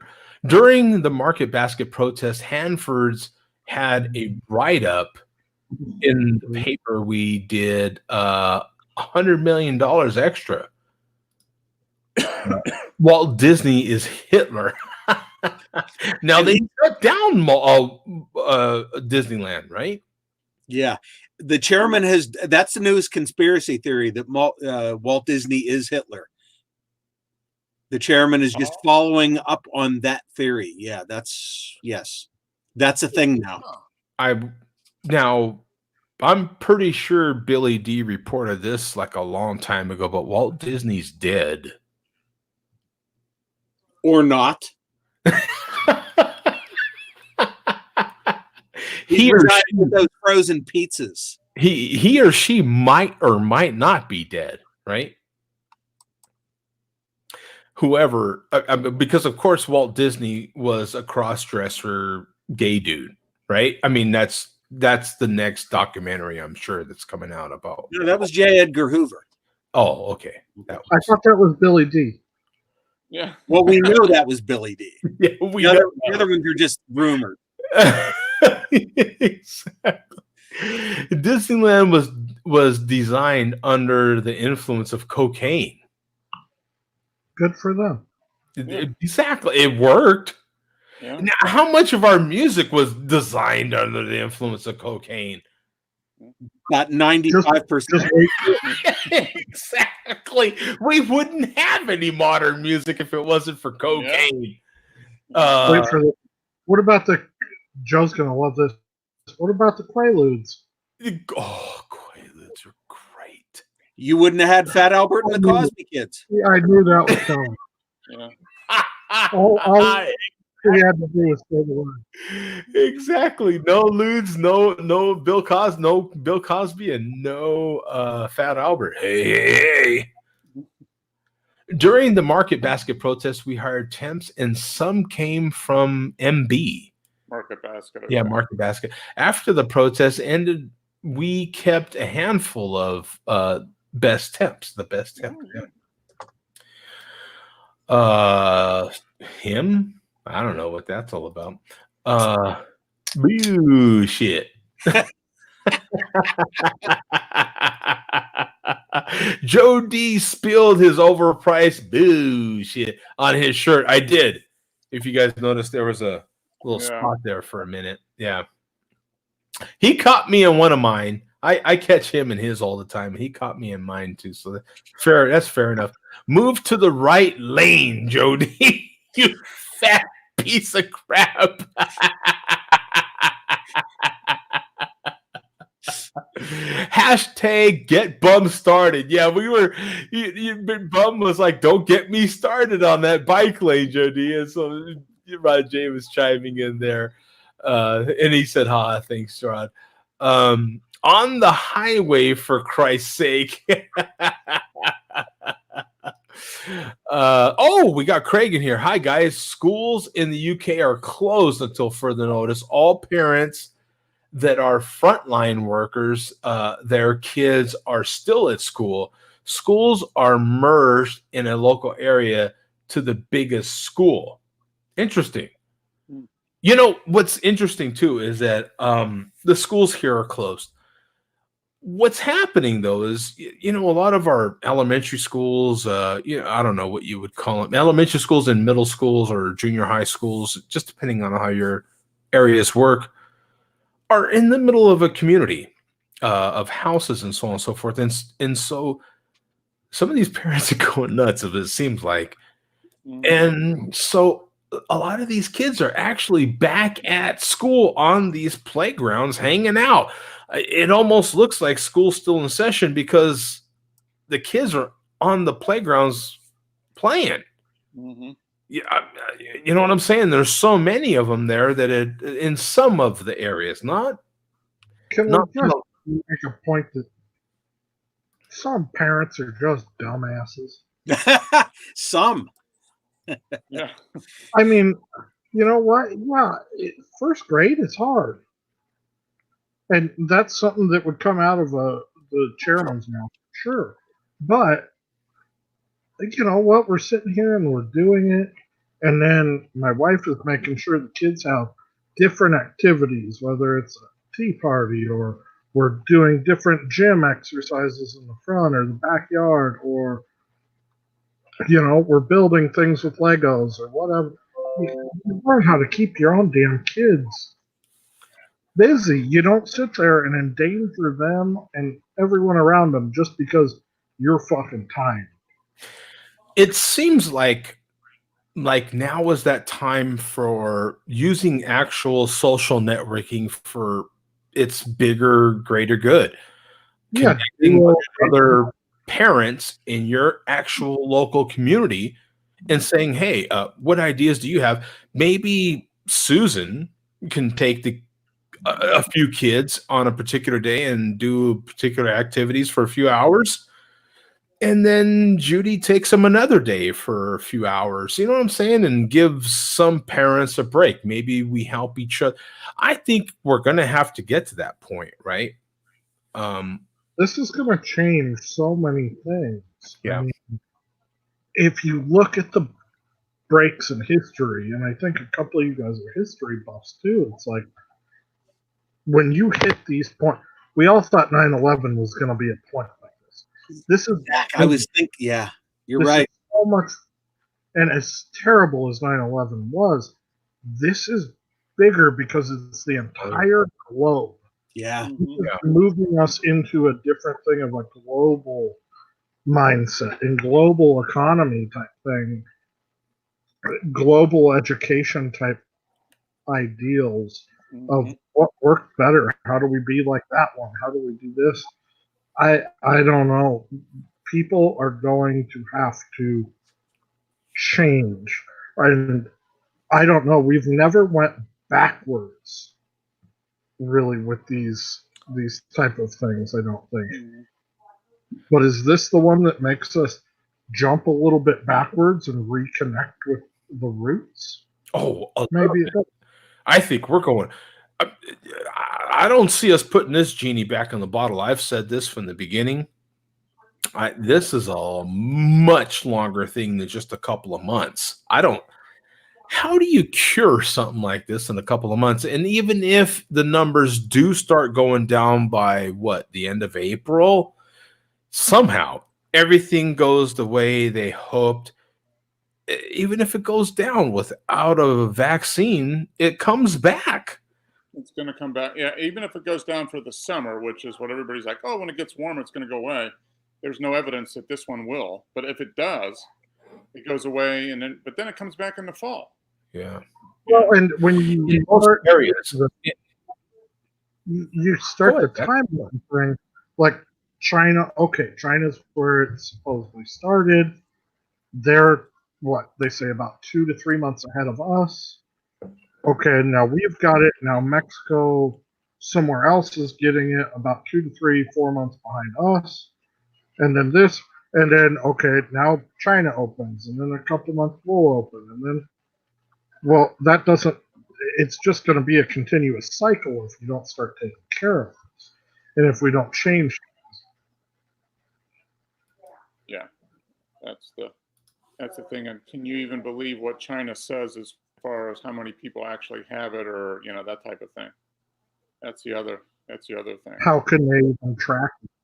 They're so Yeah. poor in certain areas. How can they even track who actually? Yeah. So it's gonna be interesting. I think it's not gonna be one wave and done. There's gonna be a couple of waves. oh, It's gonna take at least. It seems like it's gonna take close to a year at least to get a vaccine. And then once you get a vaccine, then you got to make enough vaccine, right. So. Well, and so is this? Do you guys see this as the polio? Is this the next polio thing? Because polio was probably our last major vaccine. This right? is the Spanish flu. So This is all something- that sort of thing. Yeah. And another thing is, now let's think about this for a second. What about the dead? Okay, you don't bury the dead, do you? You got to burn them, don't you? No, you can bury them. Can you bury them? Yeah, they're not breathing, so nothing's going to happen. I mean, it's only spread by breathing. That's pretty much confirmed. I think the issue would be if you had mass deaths. Like, what do you do with a giant pile of bodies? As this thing starts ticking on, we know that the number doubles and doubles and doubles and doubles. So if the number is at 12 right now, it immediately goes to 48, and then from 48 it doubles, and it doubles and doubles. That number could get incredible with the amount of people that die. What do you do with all those bodies? Well, and I think that's the talk. I've heard a lot of the talk about the Olympics. But yeah, just cancel the damn thing. Yeah, dude. I think what you're going to see is it's going to be Olympics 2021. They're just going to cancel it. Don't be stupid. Cancel the Olympics. The athletes aren't training anyways. Yeah. Well, the thing of it is, okay, even if you wanted to have the Olympics, no one's traveling. Yeah. So and it's only 5 months away, really, and that's not. Yeah, we're not going to be completely through this in 5 months. So. Not the whole world. That's yeah. I mean, that's America might be on the upside, but the other countries for the 3 months. Yeah. What do we do? Okay, you guys might or might not know. You watch this show. Some of us are audio buffs. I love music. I'm a music enthusiast at a minimum. I watch videos of people in concerts and all these sorts of things. How do you go to another event if we're 6 months in? We're 6 months into this. Your life has changed so much. And if we hit these levels, if we hit these levels of unemployment, like some people are predicting, 20% unemployment, who in the hell's going to give a rip about going to a concert? Like what? I don't think we come back from this, man. To me, that's my long term. I don't see us coming back. The quote normal is a whole nother level. I think your normal changes. I think Yeah. maybe we learn how technology can be better for us rather than more harmful to us, like it has been. I have loved these uh, concerts. I tuned into the St. Patrick's Day one for the Dropkick Murphys. I thought that was super cool. And then I watched the Luck Reunion, which Willie Nelson puts together every year with Nathaniel Ratcliffe and Paul Simon was on there. They were really cool. I think Garth Brooks is doing one on Monday night, which I don't really care to watch that one, but I kind of like having my own beer, eating my own food. I've got a good sound system, kind of like you guys. Like I'm enjoying the concerts at home. Well, Yeah. another byproduct that has come out of this that I was talking about earlier that I kind of grazed over it was, there's things that we as consumers have been dying for big corporations to do. Now, one of those things is, of course, the travel industry. The airlines have been offering refunds and all these sorts of things on your travel, which is things we've been dying for. One of the others is Friday, and your big movie producers put available for the first time Friday a movie for you at home. Now it's on demand. You still have to buy it, but for the first time, boom, something that would have been released only in theaters is now available through their app on a on-demand basis. And I forget the name of the movie. There was like 4 of them on my Xfinity or whatever. Yeah. I know Amazon's getting a couple, and I think Disney's doing like a couple of them straight to their streaming service, which I just got Disney Plus yesterday. I actually canceled mine. And it was like I got 2 kids in the house. Yep, absolutely. Yep. It's been great. And with me working a little bit less and trying to de-stress, I like the Marvel movies. Mm-hmm. So, I mean, whatever we can watch, I guess. Well, Bum, did you have something? I was just going to say there could be a possible change. You talk about radical changes in the future for us.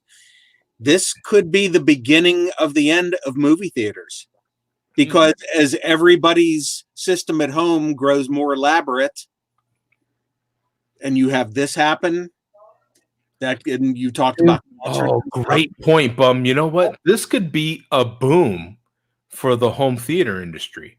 This could be that boom for people that have been on the movies have the big movie producing companies and all this and that, your NBC Universals and all them of the world, your Sony Pictures of the world have been wanting to do this. They've been on the fence for years with this. This is just that nudge that they needed. And here they are. They've been set up for this, or they couldn't do it that quick. Same thing with big corporations. There's a lot of big corporations that have been on the fence, been on the edge, watching this company, watching that company do the work from home thing. For some of these corporations, it has been that nudge that they've kind of been secretly wanting for a long time anyway. So I agree. That's where I was getting at with some of these things are very beneficial. A lot of these things actually. But as we get used to this as our new normal, not meeting together in movie theaters, not meeting together at concerts, not meeting together at sporting events, man, I'm telling you. And the longer this thing goes on, the longer it goes on. Let's take to the end of the year. I think this easily lasts to the end of the year in some way, shape, or form. The more we get used to this social distancing, the more that becomes the new norm.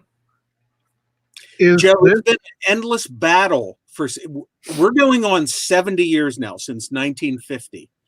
An endless battle between the movie theaters and the people who produce the movies and television. When TV hit big, like in the early 50s, a lot of people started staying home and watching TV, and that was the first major case of people not going to the movies as much. So the movie studio said, okay, we're going to do everything in color right now. You can't get that on your black and white TV. So we went to all color. Eventually color TV came along. So in the mid 50s, the movie studio said, okay, we're going to give you a theater experience that you can't get at home. We're going to give you a widescreen movie, CinemaScope. Took 30 years, 40 years. Movies finally caught up to that. And along with stereo sound, which movies were providing in the 50s. In the 1960s. So you mean said, TV got up to that, TV? Yeah. Sorry. In the 60s, the movies started saying, okay, we're going to really give you something the TV can't give you. We're going to give you adult content, language, and nudity. And that started coming along in the 60s. Movies or TV couldn't keep up with that. Look at what we have now on cable TV. We have widescreen, we have stereo sound, we have adult content. It's been an endless battle for 70 years. This is an interesting perspective that you bring up, because what has happened now is countries, I think France may be one of them. There's another country that also asked Netflix to cut back its HD service. Oh yeah, the free up bandwidth. To free up bandwidth and demand, and so they agreed. So you're seeing other services also cut back on their HD service because that was so good. You know what I'm saying? But it increased demand. It increased the demand on the bandwidth, and so some of these companies have agreed to cut down their bandwidth, which is interesting. So speaking on some of this, people staying home now, there's a greater demand on. This may be the final thing that makes TV win out over cinema. Oh yeah, okay. The longer this goes on, and you can't go to to me, the few people that did go to movie theater, this is it for theaters, man. Done, son. There's so many businesses that I have delivered to personally that were planning on opening at XYZ date before they even open. They can't now. I feel so sorry for so many small businesses that had this fantastic business model. They built these fantastic small little buildings inside these small little strip malls that were just being built, and literally construction is being halted. There's a lot of impact from a lot of different ways, man. And it is yet to be felt. And I think by the next show we're gonna have some of this already, big time. I'd like to hear your guys' opinion on. So, like, we've had, like the art, the industrial revolutions, all these different revolutions through history, right? They all only, you look at, when the product, the auto revolution and all that, all of the blocks at the beginning of it that took many, many years and decades, actually. Is this actually when the technology revolution shines and what the technology revolution is known for? Is all of the stuff about technology that we know been just the buildup for, as far as going to a theater on your screen in your home, but still connecting with people? The virtual pub thing, like we've been doing for years. Working from home as Fleccom commute. A school being done from home. Yeah, I is think this this is going to be a big part of just it. the is this the peak of where we see the technological revolution really ride? Yeah, that's a good question. I Well, I think it's going to technology's be. already Go here. ahead, Mark. Now we're being forced to use it. I mean, forced. Where the technology has been there for. It's always getting developed, but I think this is going to really force people to use it in the ways that it was designed to be used. I think is a big thing. So I think it is. This is going to be where all that technology that we've been building up actually gets used, maybe in a way that the developers thought about when they created it. Yeah, I kind of agree with Mark. Absolutely. Man, I think this is. I think it's a plus and a minus. Um, I think for right now, working from home is going to be a solution for a lot of companies. But for how long? Until we don't need that service anymore because we've run out of the need now that people are at home for that service. Like there's going to be certain services that we still have a huge demand for. I there's so much of this about to happen, and I see it as a delivery guy, as a guy that's delivering a lot of the stuff that we need to do all these different things, even from people that are working from home. There's going to be a certain amount of, well, like take for instance kids that are now having to do college, finish up their degrees at home. How many universities and colleges and junior colleges and trade schools that are having to do these sorts of things from home, and these poor kids have put all this time, and they're literally months or weeks away from graduation. They put all this time into a degree that's no longer really needed now, and so now they're having to switch or refocus into something that is actually in demand because maybe they were going towards entertainment, maybe they were going towards something else that is just not needed right now, right? Well, you see the downfall of the physical university and the massive cost of college. And a Thank you. lot of Yes. people are saying, hey, I can do this at home. Like this isn't, and you have, instead of thousands of professors, you've got Yes. a couple of them that are laying down a thing. They're the best. Here it is. Learn it. Do it at home. We're in a virtual thing, like a share a beer, but without the beer, probably. Well, probably not. But Probably a lot more beer. to add on to that point of asking about, is this that peak of that? When you see these revolutions through history, what I've noticed is you also see the demise of most of the previous Yeah. revolutions.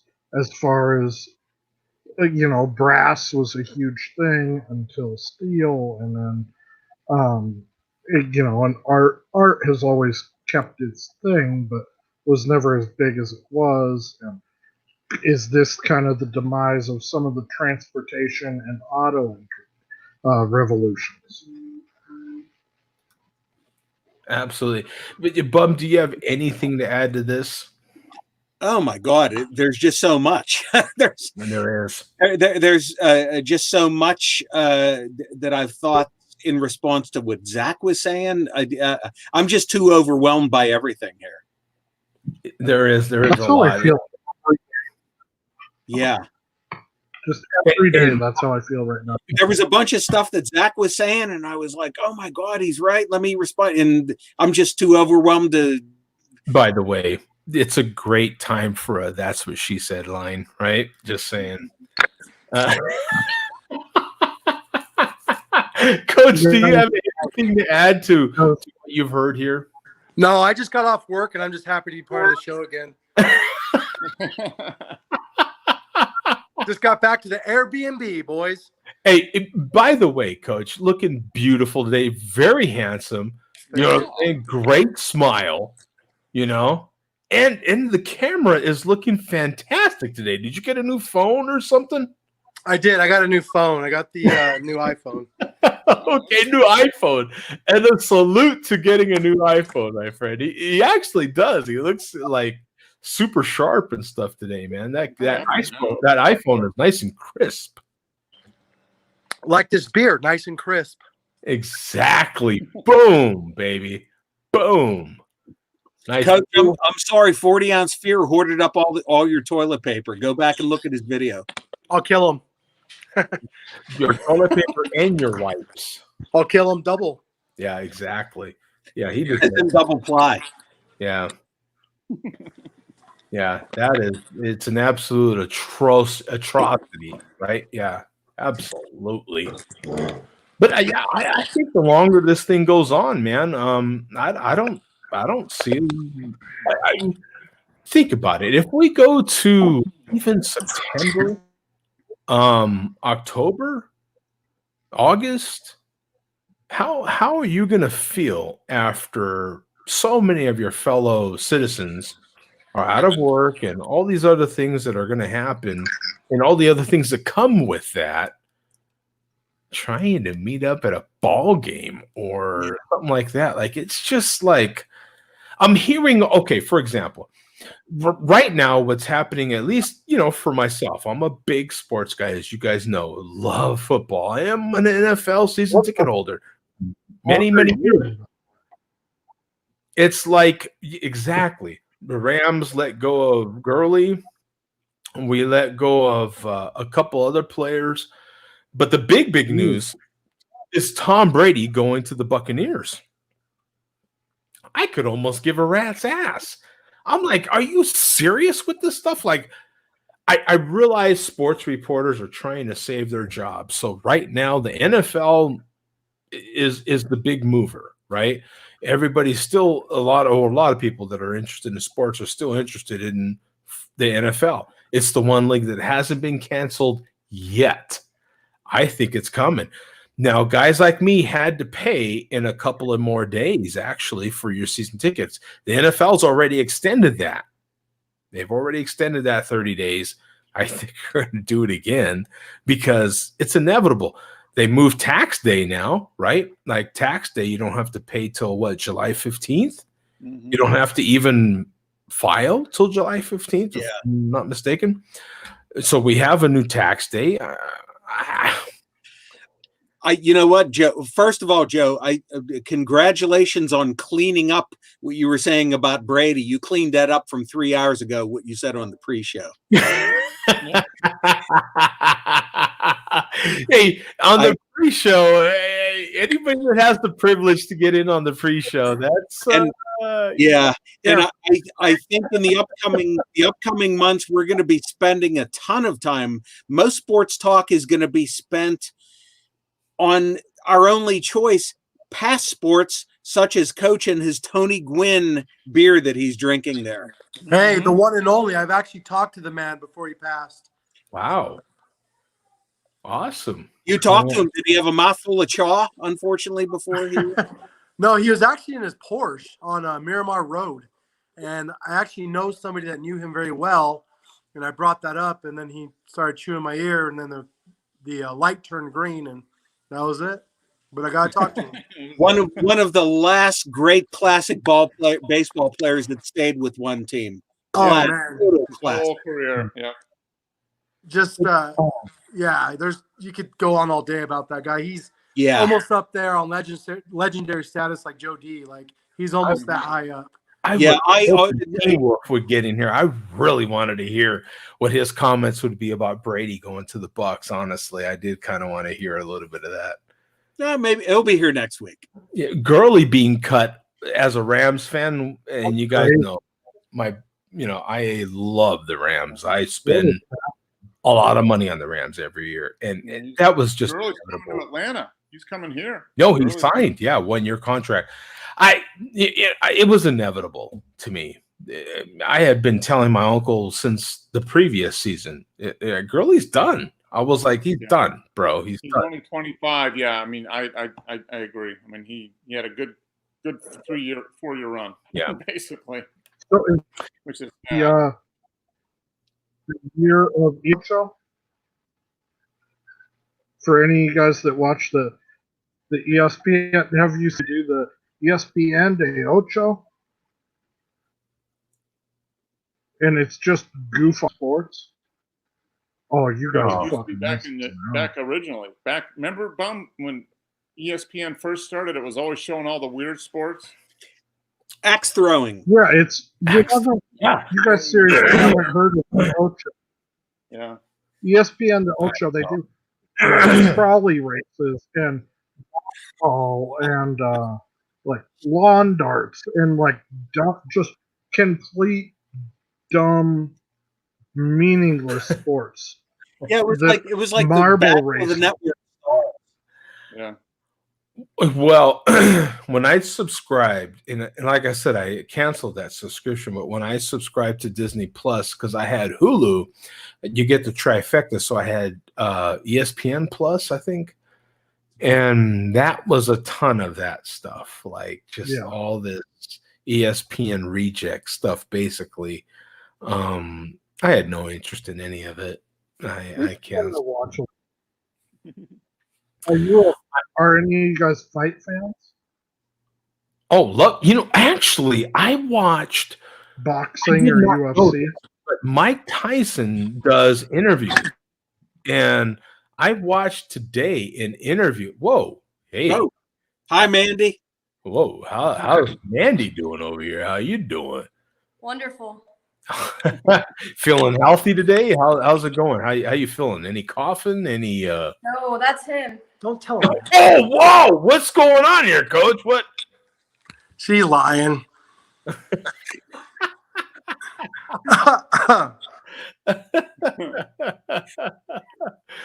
I didn't realize that Mike Tyson's doing like mobile interviews, and I watched the interview today with him and Eminem, which was my god, very interesting. I just have to say, Eminem got a little emotional and everything during the interview with Mike Tyson. Could you understand? Modern Mike Tyson interviewing Eminem. Let your mind go with that. It is what you thought it was. It was wow.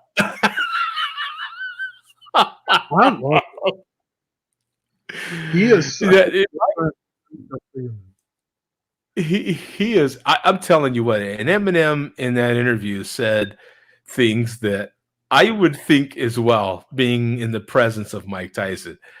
Like Eminem told him, "You still look like you could kick my ass. Like it just like you look like you would punch me and just kill me instantly." Yeah. Like, the problem for a lot of us is we watch too many Mike Tyson fights, and he just has that.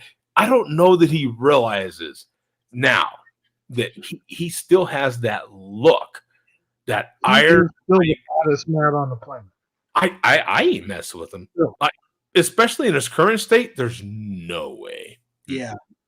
That guy. When you get too old and you lose that, you just get a big tattoo around the side of your face. There's no way I'm going to tell. I'm even going to come close to telling Iron Mike anything that would remotely piss him off in his presence, because wrestle him, Joe. You can wrestle him. Yeah, not happening, son. No. He'll bite your ear off if you're wrestling. No. Yeah, he'll bite your ear off. Like he's going to eat your children. Remember, like just so you can understand his pain. Like, no, that's not. Oh yeah, he said, "I want to stomp on your kid's testicles." So you can feel the pain that I feel every day being Mike Tyson. That's terrible. That is terrible.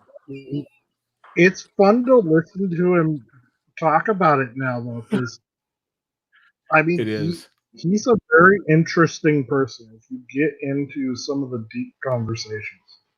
And I love listening to like Joe Rogan and some different podcasts like that. They're very good interviews. All these guys are on YouTube now. Dan Patrick's on YouTube now. Rich Eisen is on YouTube. A lot of these people are bringing their formats to YouTube. Of course, we're on YouTube. Hello, how you doing? It's exactly Coach flexing. Yeah, it's awesome, man. It is. It's cool. So with that in mind, thank you guys for being part of this show, man. Thank you to everybody that tunes in. Coach, Mark, Bum, Zach, thank you guys. Appreciate it. Rajay, thank you, my friend. Appreciate it. Even the chairman, for Christ's sake. The chairman's been in here for an hour or so. Thank you. Dad, hey, we even had Adam in here for a minute. Thank you, man, for chiming in on the chat. 40 ounce, got a lot of people in the chat. Very, very active chat room today. Joe, you'll enjoy that chairman comment that just happened like 5 minutes ago. If you don't see that one, you might laugh at that one. Is it this one? Tony Gwynn was the Jody of baseball because he was fat. What? Oh no, he did not. Chairman, I missed that one. you're going too far, buddy. You're going too far. Okay. That is funny. Yeah, I have to say, Zach, it's great to have you back the last 2 weeks. You are part of the original gang that I watched. Every week that I'm on the show, and you and Joe and Mark are here, I feel like I've joined my favorite band. Well, Iris, I will probably be here a little bit more often. He's self quarantine right now, so yeah. He's and Coach, love you, Coach. This is the only circulation. Wow. For those that don't know, Zach goes back with this show for ages now, for years.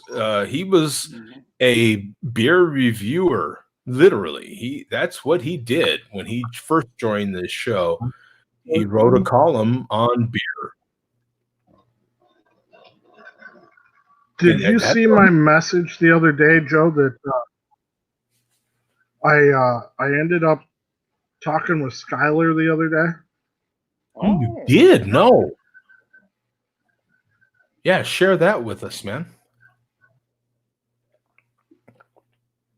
Yeah, I put a message into our thingy, but yeah, I was meaning to text one of my employees named Skylar. Well, I sent the wrong message and ended up talking with Skylar in Texas. And sounds like he's doing pretty good. They're still brewing and doing their thing. Awesome. Good to hear. Yeah, last time we seen Skylar, he jumped in on the show live. And he was on one of those big fan boats. And God, there must have been, 10 of them on this boat, just having a hell of a time. And I think he likes to have a good time. So yeah, good on Skylar, man. I mean, missed the guy, but hey, if he's doing great, then good for him, man. Everything is worked out. Zach, Skylar, these guys were all, like Bum said, man, when Bum used to only be in the chat, a lot like No Charge, like the chairman and so on and so forth, are only in the chat. You never know. One of these days, they might pop in live as well, make up some new rule to the bylaws there and jump in live. Who knows? But maybe a different.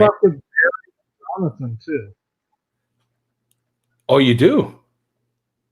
Yeah, Barry and Jonathan are still doing pretty good, and Mm-hmm. But, John their brother. here every once in a blue moon. Yeah. He'll chime in. Yeah, Yeah. every once in a while. Barry hasn't been on in a while. Barry's got 2 kids now, and looks like he does a lot of cooking, and seems like he's doing pretty good. You know, our dear friend Earth has been absent from the show for quite some time now, and big salute to him. Absolutely. Yeah. You bring up Barry, and Barry is another one that took an absence of leave for a while. Had a few issues he had to tackle, and then he came back for a short period of time, and then he left for good, pretty much, because we haven't seen Barry in quite some time. But he's been doing phenomenal, right? Like don't they have like they did have events and all sorts of stuff happening, man. He really has got it going on over there. I think they're still kind of doing some events within their community, and they're out there in that New York, New Jersey area. I think it's really tough for them right now. Didn't they like come out towards your area one time? And yeah, I've hung out with Jonathan a couple of times. We've done some fun beer and whiskey drinking, and you know what? That's another hanging out. Me and Mark were already starting, and I'm glad we didn't buy plane tickets, but we were already starting to make plans on going to the next audio fest out there. I bet you that's off. Probably will be. We'll just have to see. A couple months and see. Yeah. Yeah. So, do you guys think there's going to be any beers that have a play on this whole thing going around? Zach, have you there thought is about that? already. I got info this morning that social distancing has already been trademarked and is already filed through all the patent offices as of the. I don't think it'll go you through. are not allowed to do social distancing because somebody owns it. So you don't know who.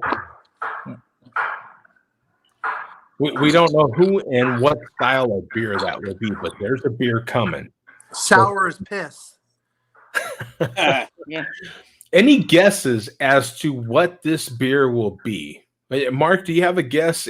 What would a social distancing beer be in your mind? What style would it have to be? I think it would maybe be a barrel aged. What would be a distance style? A sour? Barrel aged sour? That's sour. Yeah, Coach, what do you say, man? Something really bitter. I can't really give it a style, but I'd say something really, really bitter. Bum, any thoughts? Obvious malt liquor. Oh yeah, right in front of us. How could we miss that? That's a good. And from the brewer, what you drink a lot of this, say, nobody's going to want to be near you anyway. So that probably works. Yeah. What would I think it's got to be a Pilsner or lager. We're going back to the old school. It's got to be a Pilsner or lager. Yeah, that's yellow water. That was my thoughts as well. Like it would have to be a Pilsner or a lager. Yeah, something light. Yeah, something light, taking you back to the basics. Yeah, just something super underwhelming. Just something underwhelming that kind of but just the play on the name, something that's for everybody. You know what I'm saying? You get too specialized, a sour or anything that's too crazy, barrel aged, blah, blah, blah. And not a lot of people are going to buy it. We will, but, outside of us, dude, how much is a 6-pack of beer costing you? A 6-pack of good craft beer is running me $10 or $11 these days. $12 Yeah. for me. Yeah. 10 or 11 is Yeah, great, Joe. $9 or $10. Yeah, if I find something under $9, it's decent. What, Zach? What's your word on this Budweiser Nitro Reserve, man? Give me your word on Budweiser making nitro beer now, man. Have you had this product? I think Due to the smaller bubbles, I think you should lube that up and put it right in your ass.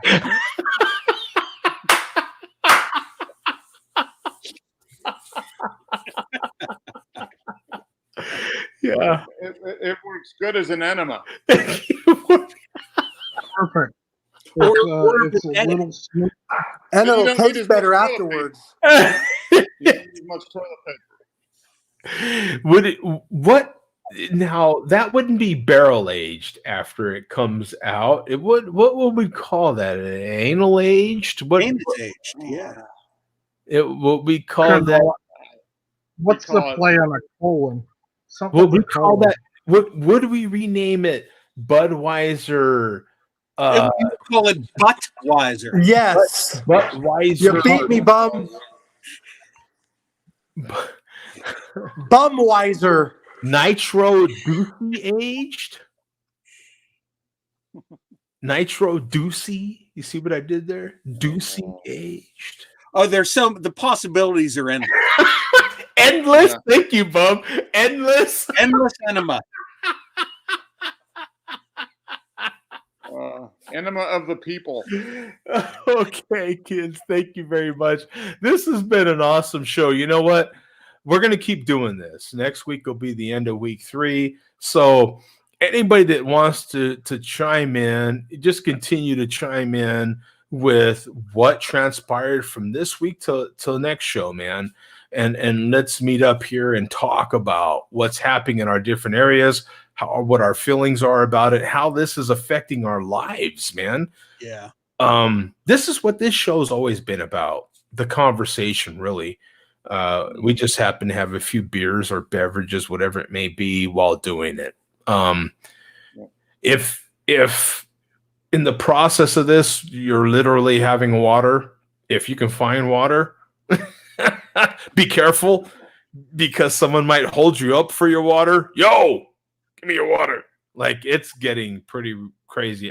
We want to hear about it. Let's talk about it. We'll see you next week on this show right here, man, on YouTube. Share a Beer will be 546 next week, man. So the end of week 3, man. Whew. Where will we be? None of us know. Right? Yeah, we'll be at Joe D's house because no more internet, no more nothing. The rally point is Joe D's house. Okay? This will be the rally point, right? Rally, right? Yeah. It's wow. This is Crazy times. It's really unknown times. It really is. But you know what? I think that it helps to have one venue at least, and that's this show, to just let it all out and talk with your peers. Yeah. And with a dash of humor involved to keep it. Yeah, somewhere where you can have a laugh safely. Yeah. And that's so in this time of social distancing, we will continue to practice this around our virtual pub table here. We're always open every Saturday, 7 p.m. Eastern. We'll see you guys next week. Peace out, man. Okay, see you guys next week. All right, laters.